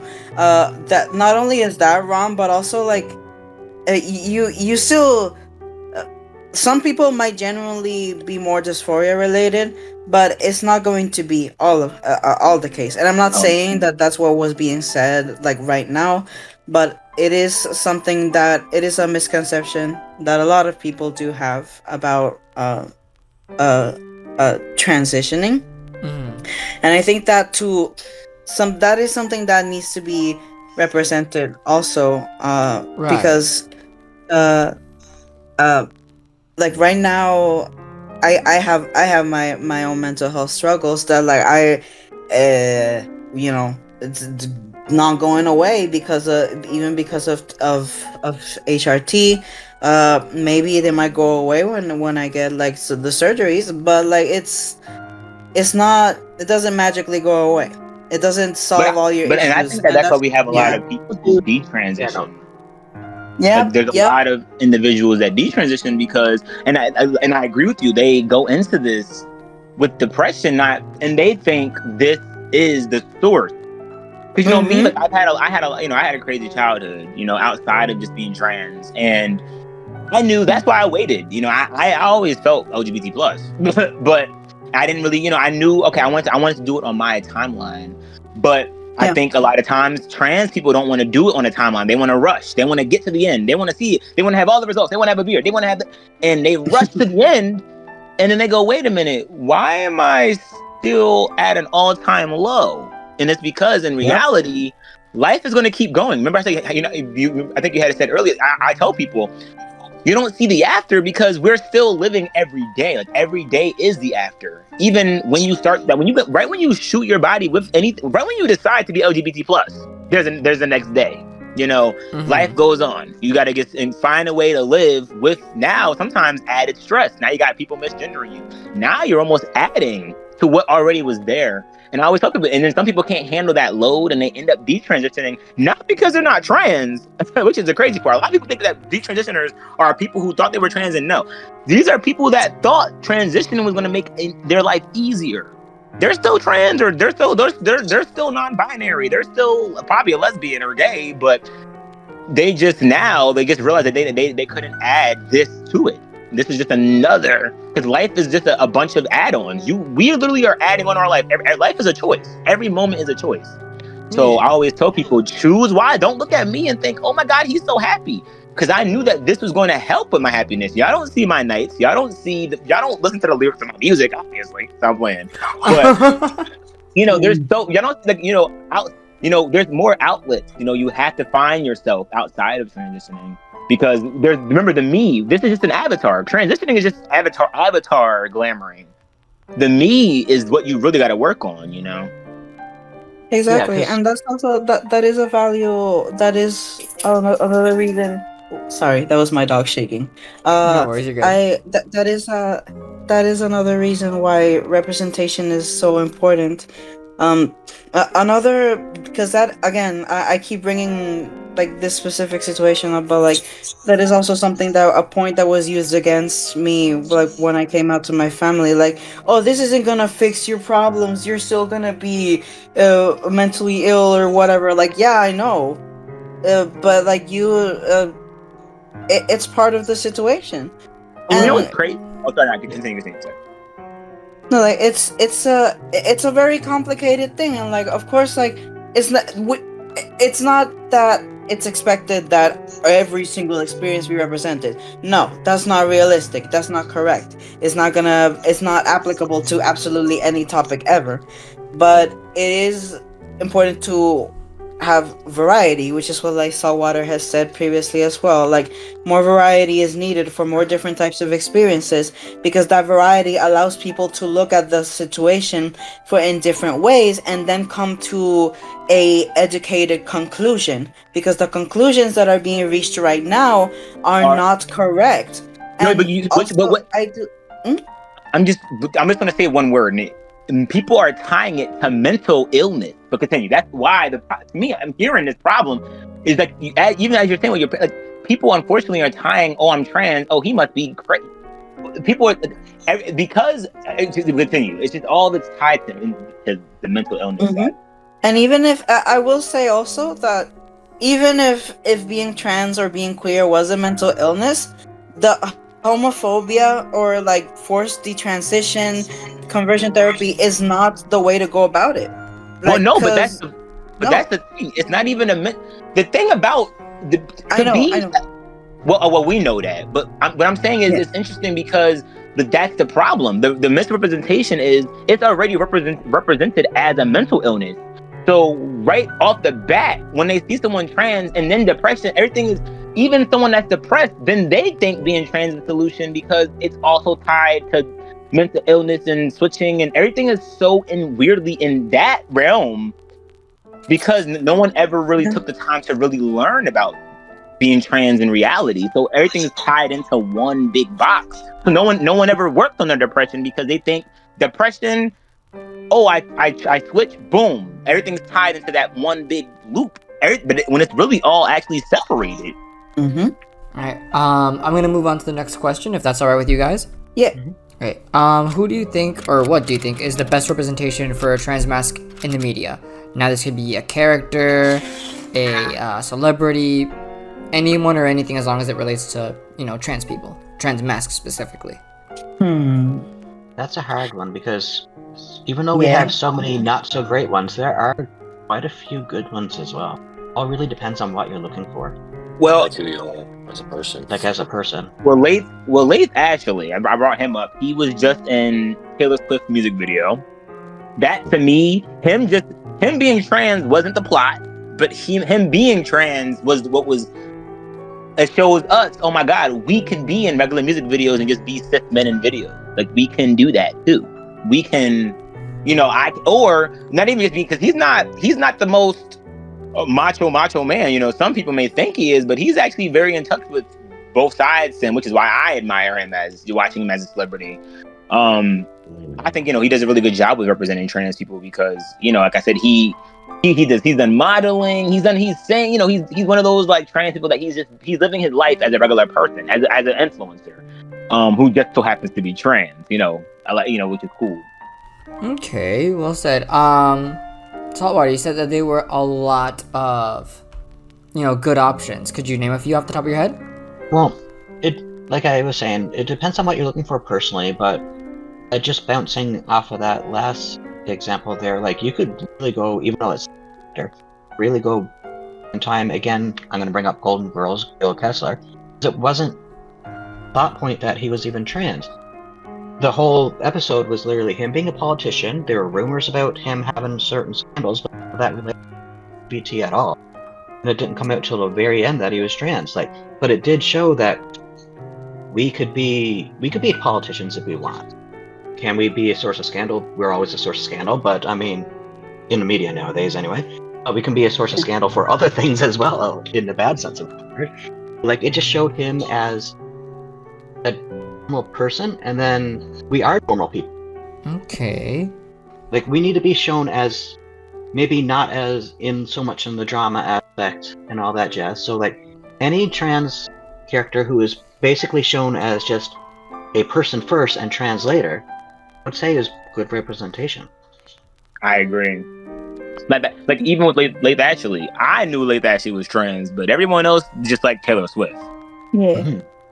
Like, don't ignore the part about the person being trans, but like just show them as a person first. And trans is just a part of that person.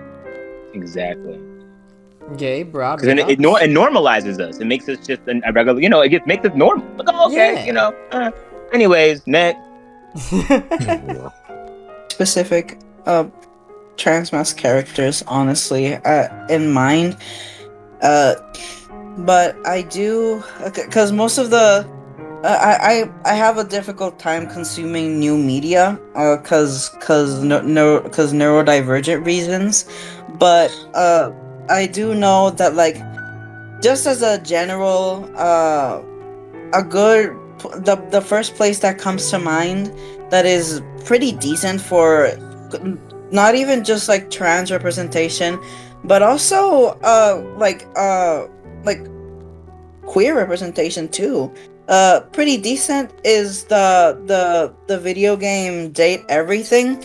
Like, most of the characters are in some way queer, and there's one specific character that comes to mind that is like, they're non-binary. I think they're transmasculine non-binary. They are this is gonna sound very strange out of context, but like, basically, just to give context for those who don't know, it's a dating sim where the objects around your house are personified. Yes, I know how that sounds, but you could like get to date them and shit. I want to make that vibrator.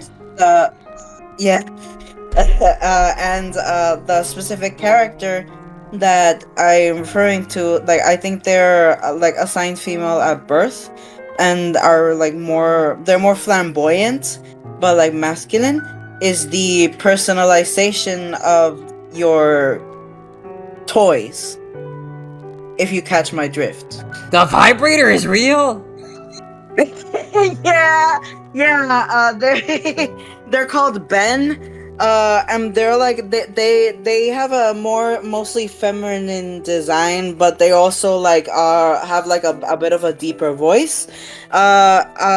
And they're very flamboyant, and I like them because they might mostly be leaning on the non-binary part, but I don't know, I fuck with it. I fuck with it because it's really chill, and yeah, that's a trans, that at the very least a Transmasc character that I do like quite a bit. I was not expecting the vibrator to be an actual thing. Listen, I had to mute myself because I started laughing at the vibrator. I'm sorry. It's okay. It's certainly a game. A game. Of all the sex But toys I yeah. could have mentioned, I mentioned the one that is actually in the game. That's crazy. Yeah, but That is amazing. yeah, I'm gonna try sending their design. I'm gonna send it as a spoiler to the chat. You know, Cause- best. While you do that, Rob, any thoughts? Best. I mean, the only thing that came to my mind was a show, but it was canceled. But it was 911 Lone Star. I don't know if anyone's seen it, but it had a trans man play a trans character, which I really appreciated. I liked that show a lot, so that's what came to mind. I didn't know I that actually was- haven't I heard didn't of know that one. existed. Yeah. It's on like I mean, I think it's on like ABC or something like that, or it was. 911 Lone Star, you said? Yeah. Okay. It's like a 911 show, like a firefighter. He plays a firefighter, so it was like kind of good representation, in my opinion, for myself. Oh wait, no, yeah, I've seen clips of that show. I've seen the TikTok clips. So yeah, It sounds I'm gonna have to really watch familiar. The vibrator has a butt plug necklace? I mean, anal bead necklace? Lord have mercy. Sorry, I sent it. I tried to mark it as a spoiler because I don't know, but I really Well, like their design. Also, the wrist restraints. Yep, and the strap and the rose. I don't and... think I can show this on YouTube. No, you can't. Oh my god. No, I think that's instant demonetization if you go for YouTube on this one. Oh my god. No, yeah. Unfortunately, I don't think this is YouTube friendly. I have to blur They everything do have except another their design face. choice Holy that shit. is. They do have another design that is more YouTube friendly. I'm pretty sure. Let me. Sorry. I'm sorry that was the first one that came No, to you're mind. good. I just saw another part of the design. Oh Ball- god. Ball choker that which Let me go doubles click. as a. Oh yep. This is Yeah. blurry for me. That's crazy. No, what? I'm gonna throw in. Yeah. I'm gonna throw in Oh. mine. One of my favorites, even though I'm not trans. Yeah. Yamato from One Piece. Dude. Yes. I was right there. Yeah. Yamato. God bless him. Oh my god. I love Yamato. Sorry. Yes. I feel like that's good, like representation of like someone that's early in their transition. Oh, he's great. He's an amazing piece of representation. I love him. Same. I'm He's gonna amazing. post a picture on the chat of a decent presentation of a later, like a guy who transitioned and is like in the past, like he's fully complete in himself. Oh damn. Oh, Gil Kessler. Oh, That that's is Jill Jill Kessler Kessler. from That's Golden Girl. right. I haven't seen that episode in forever. I have to Yeah. finish watching Golden Girls. I fucking love Golden Girls. If it helps, that one was season 3, I think, episode either 6 or 7. We brought it up before, but like the Fosters. Yeah, this ain't much better. Well, You tried. You if tried. you, yeah, there was an attempt. But yeah, I mean, it Jesus is better, just not a whole lot better. Yeah. yeah. Hey, I'm gonna move on to the next question if that's okay. And that is, Yeah. what are your thoughts on trans-coded characters or characters that have a lot in common with the trans experience? To give examples like Naoto Shirogane from Persona 4 or Sheik from The Legend of Zelda. Love them. I love transcoded characters. I like them better, yeah, because I feel like they have a lot of nuance to them. I forgot who said this earlier. I think it was either Rob or Saltwater, where they prefer, or you prefer, characters where being trans is a bit more in the background to them Yeah, and in terms of and their storyline. And a lot of transcoded characters are either like they either give off the pre-transition vibes or the maintenance mode vibe. So I'm chill with that. Yeah. Like, Yeah, I like when They're they tell the still- story. Anything else to add there? All trans characters are needed, so support Well that. said. Maybe not the ones that like More the represent theirs merrier. poorly. no, obviously. Yeah, not. maybe not those. Like, And in trans general, people the deserve more to the be in all merrier. types of media. Felt well said. Damn, this was quick. I didn't expect this one to just be really quick. Holy shit, I don't think that was even a minute long. Damn. Well, damn. Moving on to the next question. So, if a trans actor were to play a cis character, does that still count as trans representation? Yeah. Yeah, Yes. it's that not does, as not as obvious, but it definitely is, because people will look up their favorite actors and everything. Yeah. Or if they find a character they really really like, they'll look up the actor behind that character. Yeah. Well, I mean, are they playing? Still gets us out Are there. they? Wait, is the character now trans because they're playing them? Technically. I mean, I guess you could think of that, but the question was that if the character is cis. Like, I'm not talking about, like, adaptations, although we could include those as well. But if the character itself is cis and they're played by a trans actor, would that still count as trans representation? One example that I'm thinking of is... I'm sorry, you were saying, Rob? I was just like, yeah, that's definitely, I feel like in my opinion, it's good representation because it's not putting us like in a box of being trans. It's almost like putting us as self, because some people live not as cis, but like, because I'm like, isn't he technically still? Because that just means that the character isn't focused. Because I mean, is he playing straight? Because like, if he's straight, you said straight or no cis? Cis. If he's cis, I mean, is he cis by like lack of storyline, or is he cis because his storyline is? Oh, he don't have his storyline literally is this perspective. I guess to give an example to answer that question would be one character that I could think of off the top of my head was Jericho in the Titans live action show, where they're played by a trans actor. I forgot what his name was. But yeah, the character himself is cis. He's cis in the comics. I don't think anything about the character being was ever stated to be trans in the show. Well, I think that's still representation. By a trans man actor, so that's representation. Because even in this discussion, you're representing him. So I think it's good representation because it shows we can still be in those spaces and we don't have to be defined by our trans experience. Exactly. Yeah, because the reason why it's still good representation, if someone really likes the character Jericho, they're going to look up who character Jericho and they're going to be like, oh, that's a trans person. That's still representation. That too. Mm-hmm. I don't know. It's the actor. Chellaman, that was his name. I think. Since you brought up One Piece earlier, in the One Piece live action, the character that plays the Kobe. Yes, he's played by a trans guy. Yeah, and the character Kobe isn't trans, but like that I know of. I'm not. It's the pink hair gives it away. Yeah. It's the colored hair. He has colored hair and pronouns. Not the colored hair and pronouns in the bio. That damn crazy. But yeah, it's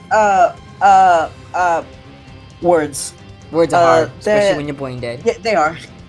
Yeah, but like he is. That's another example of like a trans actor, an actor who is trans, like playing a cis character, and I really liked it. Like people, like the trans community was so fucking happy by you not. Because in reality, like we are out here blending in. Like in reality, we are your chefs. We are at your drive-throughs. We are at the bank. We are at the register. Like, we are everywhere playing. Not trying to say playing straight people, cis people, but we're out here playing hot. You know, I don't know. I was about to say, and sometimes they're really hot, like everybody in this call. I'm just saying. I'm just saying, I'm allergic to the uglies. I break out in hives. Damn! That's crazy. True story. It happened in real life. I was there. Right. Now what about the reverse in that situation, where a cis actor is representing a trans character? The one character that comes to mind is, I forgot their name, but they were the gym coach in what's it called? In Glee, where in the later seasons he transitioned to a man. I hate to say it, I still feel like that's representation because I know it wasn't. I don't know. Because I like Glee, and when I watched that also later on in high school. My friend had me binging it. I don't know. I feel like yes, they could have had someone trans playing that, but I feel like I can believe that that person in real life experienced some type of adversity. Just even watching, like, because they were on Lizzie McGuire before. Like, she was on Lizzie McGuire. And, like, they are literally known for a more masculine, butch, like, bullied for that kind of perspective. And I'm not going to say that qualifies them to play trans. But when I watched Glee, I feel like that, I mean, yes, like I said, they could have maybe not shown her, like, full-on bindered. I was like, okay, they're dragging. But I still feel like, because we're not shown at that timeline, like, it was all we had. Now we don't. To me, we're at a point in life where we shouldn't need to still do that. I think. Yeah, we should not need to keep doing that now. We have enough of us. Us in this group chat can do it at this point. Yeah. They don't need to keep going and hiring these lesbian players. Definitely helps for it to be a trans actor instead of playing a trans character, I think. Yeah, I'd see Rob in a movie. Thank you. So, can I come to the red carpet with you? Oh, of course. Yay! I just like it just depends. I feel like, I don't know. I feel like it depends on who's playing it and why. I think the why is always back to that. And like, who accepts it. Like, you know, me personally, I would say get a trans person. But watching it, I don't hate it. You know, I wasn't mad at it. Some people were fuck no. But, you know, I didn't hate it. It wasn't, some movies, I'm like, okay, that was a good movie. Could you have gotten somebody trans? Yes. But I don't hate it, you know. Still representation, so it still matters. Personally, I would prefer if the actor were trans, of course. But as long as they're, like, doing a good job and they're not portraying us in a bad light or anything else like that, it's all good. I remember when I brought this question up in the first recording session, Rob was like, I think, Rob, you said something along the lines of, begrudgingly, yes, it does count as representation.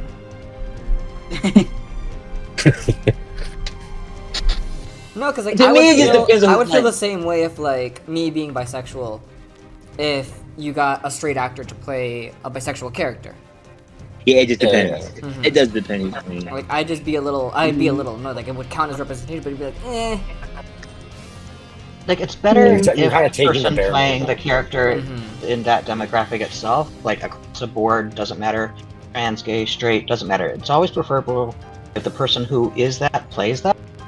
But, like, in absence of options or whatever, it's good. As long as you're not portraying the person in bad light.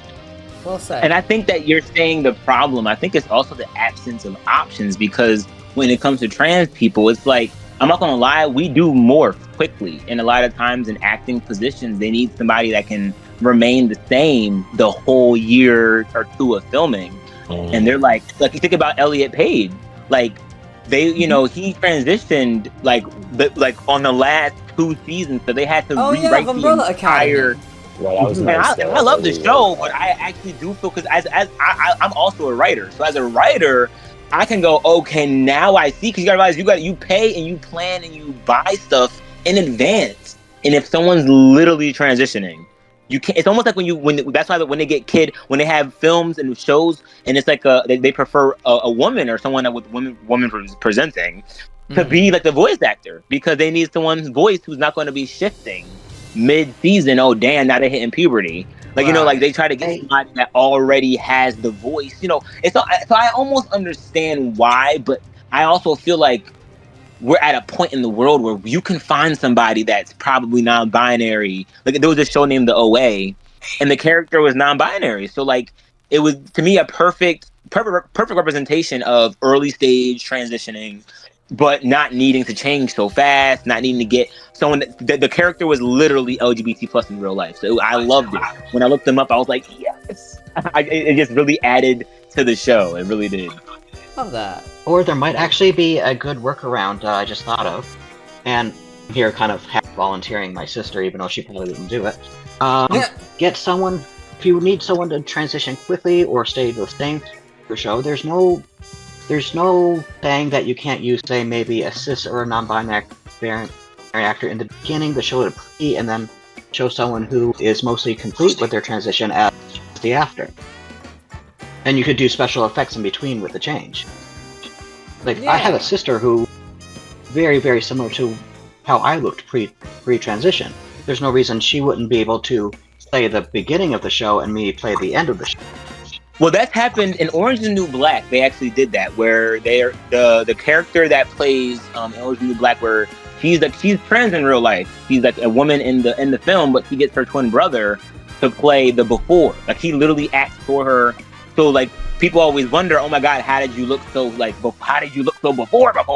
But she's like, oh no, that was literally my twin brother. So I feel like in some, there were some times where they do that, but I can understand budget-wise, timing-wise, how not everyone can afford to get the before and after. Like trying to find the person that looks just like them.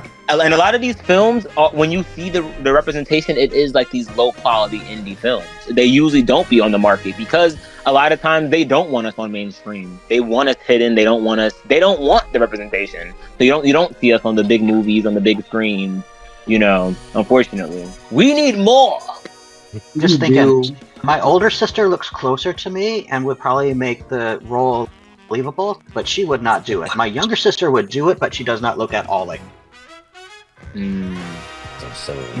But I feel like to me at that point it would be like, why? I mean, what is the film about that needs the before and after at that point? True. It's just so you'd only have to be noticed a lot of things that I've watched, and I admit I'm not totally up to date. I don't watch a lot of media anymore. A lot of things I have watched is like the beginning transition where people are going through transition. So if you are doing a show like that, do that. Yeah. But to me, I guess new representation, and I think we've all talked about it, like needs to be, I guess, a more current timeline, like almost showing people's lives now, almost, and that's what a lot of actors are trying to fight for. Because in reality, in mainstream, they're trying to fight for young acting, kids, and it's disgusting, sadly. But we're, even Zendaya is trying to fight for like why can't we grow up? Because I think the lack of representation, because not only is there no one's allowed to grow up. Everyone has to stay young in films, and that's why we end up getting our futures never exist because no one gets to. The whole film is a fucking child film, and it's the biggest film in the world. But the ones where it's like a realistic film of an actual life child, it's like it's not pushed out, which is unfortunate. I think it's a streaming thing at this point. That's true. Also, like, there are people like myself. I'm not going to be changing anytime soon. I've been on hormones for like a decade at this point, over a decade. So, like, I'm not going to be quickly changing anytime soon. So I'm sure there are other trans people out there who are in the same boat as me. Why can't they play them as well? Why can't they be the actors? Yeah, why can't they be older? I thought this is a new problem. Because if you start realizing, even the actors that were on, like, the ones that were trans and made it to acting, why aren't they in new films? Why aren't we seeing them still? Why aren't they being hired? I think, there's probably just more problems going on that we're not being told about, Just the Ozempic pandemic. There's so much new. They're trying to get our focuses on anorexia, mental illness. Like I don't know. The representation is getting bad everywhere.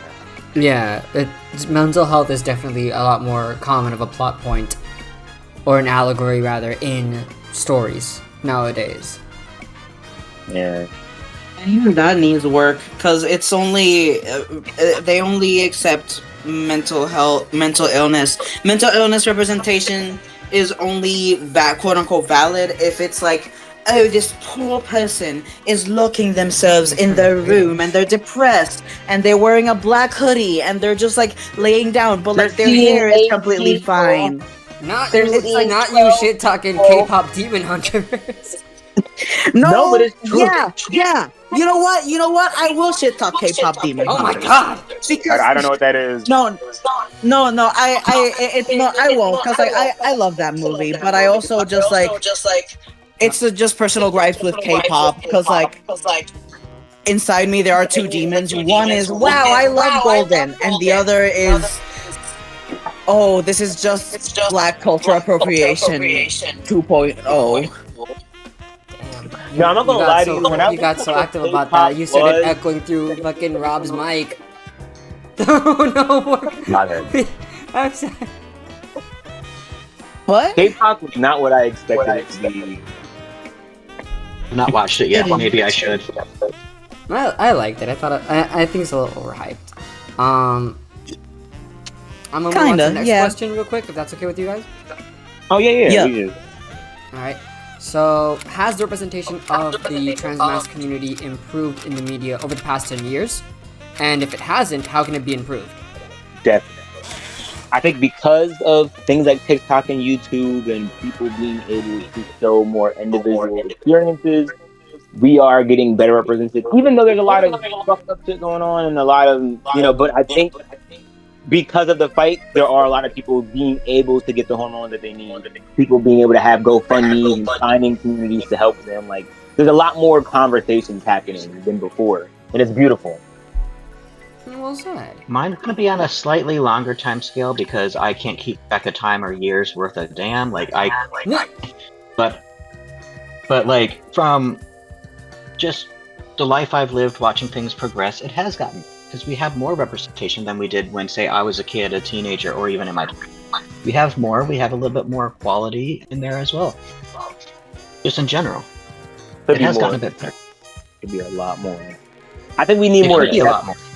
We need to be normalized. It needs to be just normal. It shouldn't be under mental illness or under. It needs to just, because the intersex community exists. There's just different varieties. Literally everything's a spectrum, but this world needs to wake the hell up. But that's a different day, different conversation. I think once we're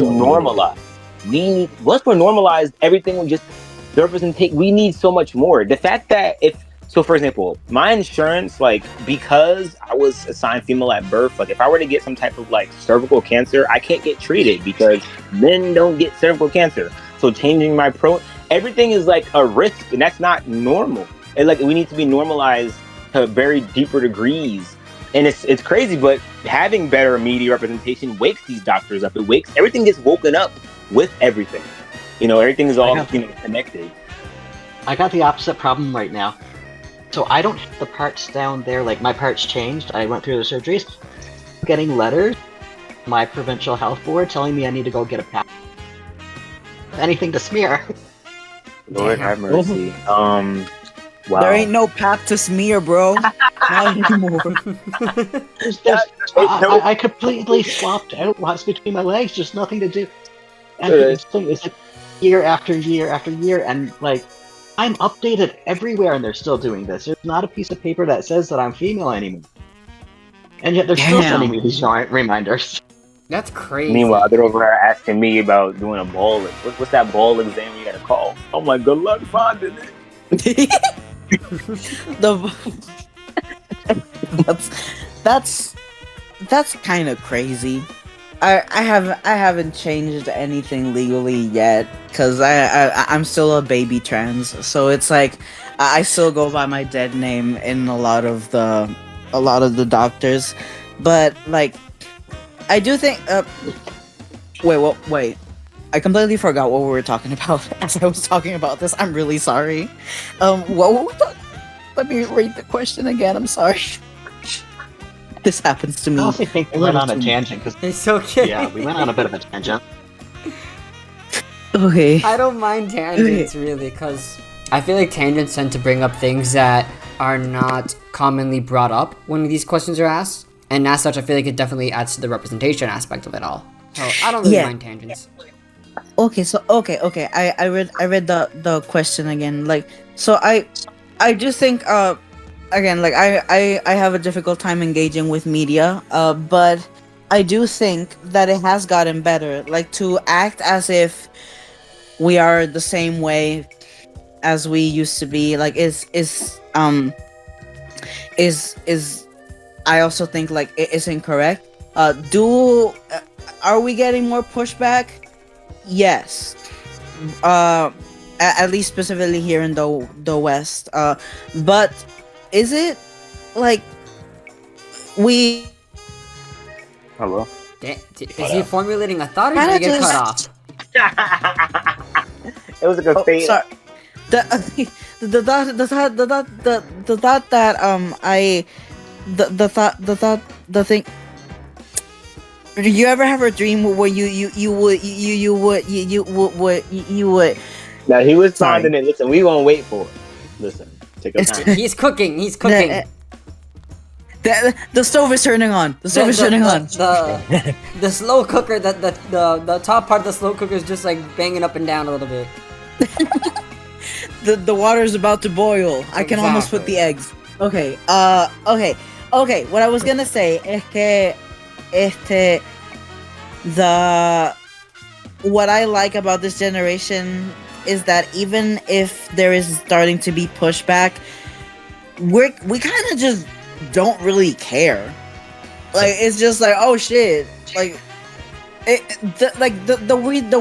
what I mean by this is that, like, have you guys seen those people that, like, this happened in the US, I can't remember where, but like a group of teenagers, young adults, like, just started storming into a new Scientology building. Oh my god! Just started Keep onto that now. Yeah, it was crazy. I was like, damn, like. Of course, it's a lot more complicated. Like, you know, like I'm pretty sure like most of those teenagers were white. There is an argument to be made about that. No, but I agree with you. Yeah, because it's like we don't care anymore. I like that. I don't know. Hold on. Yeah, your mic is cutting off. Oh, shit, I'm sorry. You're good now. I got disconnected from my Wi-Fi. Okay. Because it just suddenly disconnected from my Wi-Fi, and now I'm on shitty T-Mobile signal. So, God bless T-Mobile. But that is something that I do like, because even if those actions are like more performative, I still do think that is a valid form of protest, because, like, the world is slowly becoming harder to peacefully exist in.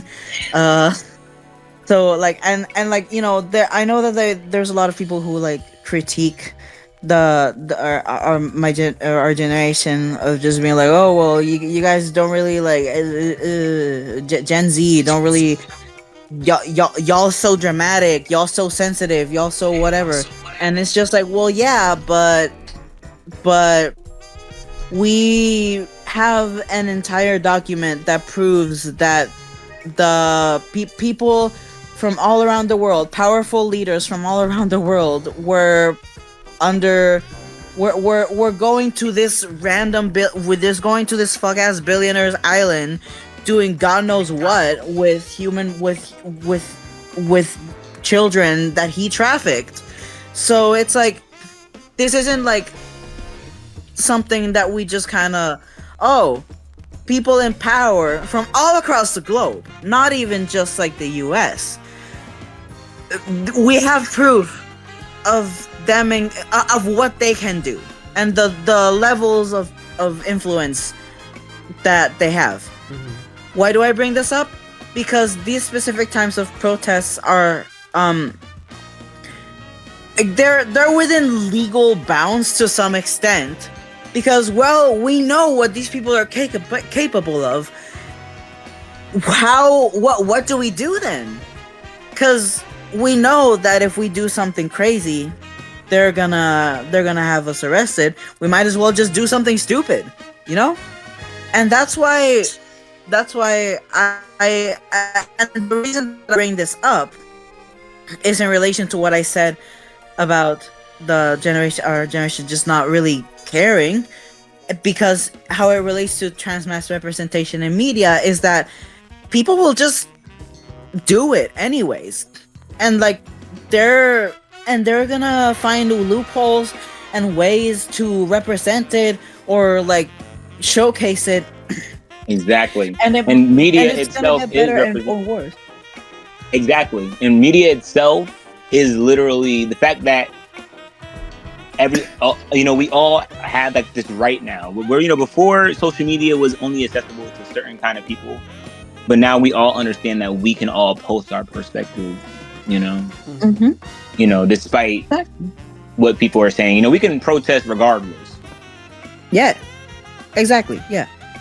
And to be clear, like, I'm not saying that like we can't protest and we shouldn't protest because it's too scary. No, I'm just saying that like it's understandable why a lot of the protests are more performative, and why a lot of people are just going for a more dramatic and flamboyant route, because that's what's quote unquote acceptable and less dangerous. Because I do think it's important to maintain platforms as much as possible.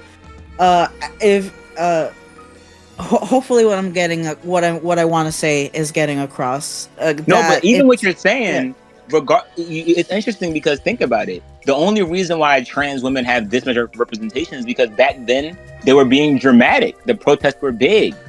They kept it crazy. They made ballroom, but you would think they're just protesting on the street. No, they're making clubs and underground scenes just for them. Yeah. So that they have a space no matter what. And that was their social media then. So I just feel like, what you're saying is great. It's almost like, I don't know, you're making a point that, I don't know. I just feel like right now, just showing the experience is the protest, no matter how it's being shown, whether it's drastically or not drastically. Any kind of representation is needed right now to keep the knowledge growing. What advice would you give to writers watching this video on creating Transmasc characters? My DMs are open. Someone get a trans person's opinion. Mm-hmm. Yep. Yes. My DMs are open as well. Yeah. Your DMs are don't surprisingly feel open, DMing, Saltwater. honestly, you get a lot of questions through DMs. And some people who don't feel comfortable through DMs don't ask, just live when I'm on live. And that's fine too. Discuss questions. Mm-hmm. Not everyone's going to want to answer, but there's plenty of us who will. Exactly. Literally. Yeah, I think there's just there's no reason to treat trans characters differently than cis characters. Writing something that's not about a transition. You can say the person's trans, but just write them normally, in everyday life. That's about it. Yeah. Exactly. Yeah. Focus on the storyline and right from there. If it helps the storyline, then elaborate on it, but make sure you're actually utilizing a real trans person's maybe not perspective, but approval. Because sometimes you can write a story from I do believe that we're sent things sometimes you can get inspiration and the story just writes itself. But I don't know. I don't really think that straight people should just be getting inspiration. Oh my god, and he's trans. Why would I don't know. I think it should just be trans writers or LGBT plus writers kind of dipping their toes in that. People use sensitivity readers for other minority groups and such like that. Feel free to use. It's preferable if you do use a sensitivity reader to just go over your stuff to make sure it's not. Get a trans guy to read over the script. Get a trans guy to read over your story, your novel, whatever. Yeah. Them to point out if there's any problematic issue. Yeah. And also realize that maybe get more than one because we are all different. A lot of us. Even in this call, we're incredibly different, and there's a handful of us here. There's 4 of us here, and we're so different. It's insane. Exactly. Because we're all just people that are trans. we're people more than we are than our trans. Yeah. Exactly. We just so happen to be. It's just a part of our life. Exactly. So, that's with anything. Thank you guys so much for being here. I really appreciate it, especially for re-recording, which I'm really, really sorry about that. That's okay. But you guys were so sweet about it. Yeah. Don't worry about it. Yeah. We all good. Things happen. So, thank you all so much. And bye. Bye. All right, see you later. Bye. Bye. Thanks for watching. Be sure to like and subscribe if I taught you something new. Leave your thoughts in the comments below. I'm trying to get to 1,000 subs by the end of the year, so your support would mean the world to me. If you want more of me, feel free to follow my socials. Special thanks goes out to Sarah, Agnar, and Uncle Tino, who unfortunately couldn't make it to this video. Their links will be in the description below. Real quick, I have a special message for a friend of mine who is also trans. I wanted him to be in this video, but he prefers to stay stealth, which I can respect. Despite that, I have a message for him, and that is, you are amazing, and you possess a courage and a discipline that I never had. All of your wins and everything that you've managed to get for your life, you managed on your own, and it inspires me to keep going. You're my friend, and I love you, and I wish you the best. Now, for my next video, I'll be putting a certain elemental martial artist on trial. Can you guess who it is? Wait, hold up. Psyche is trans?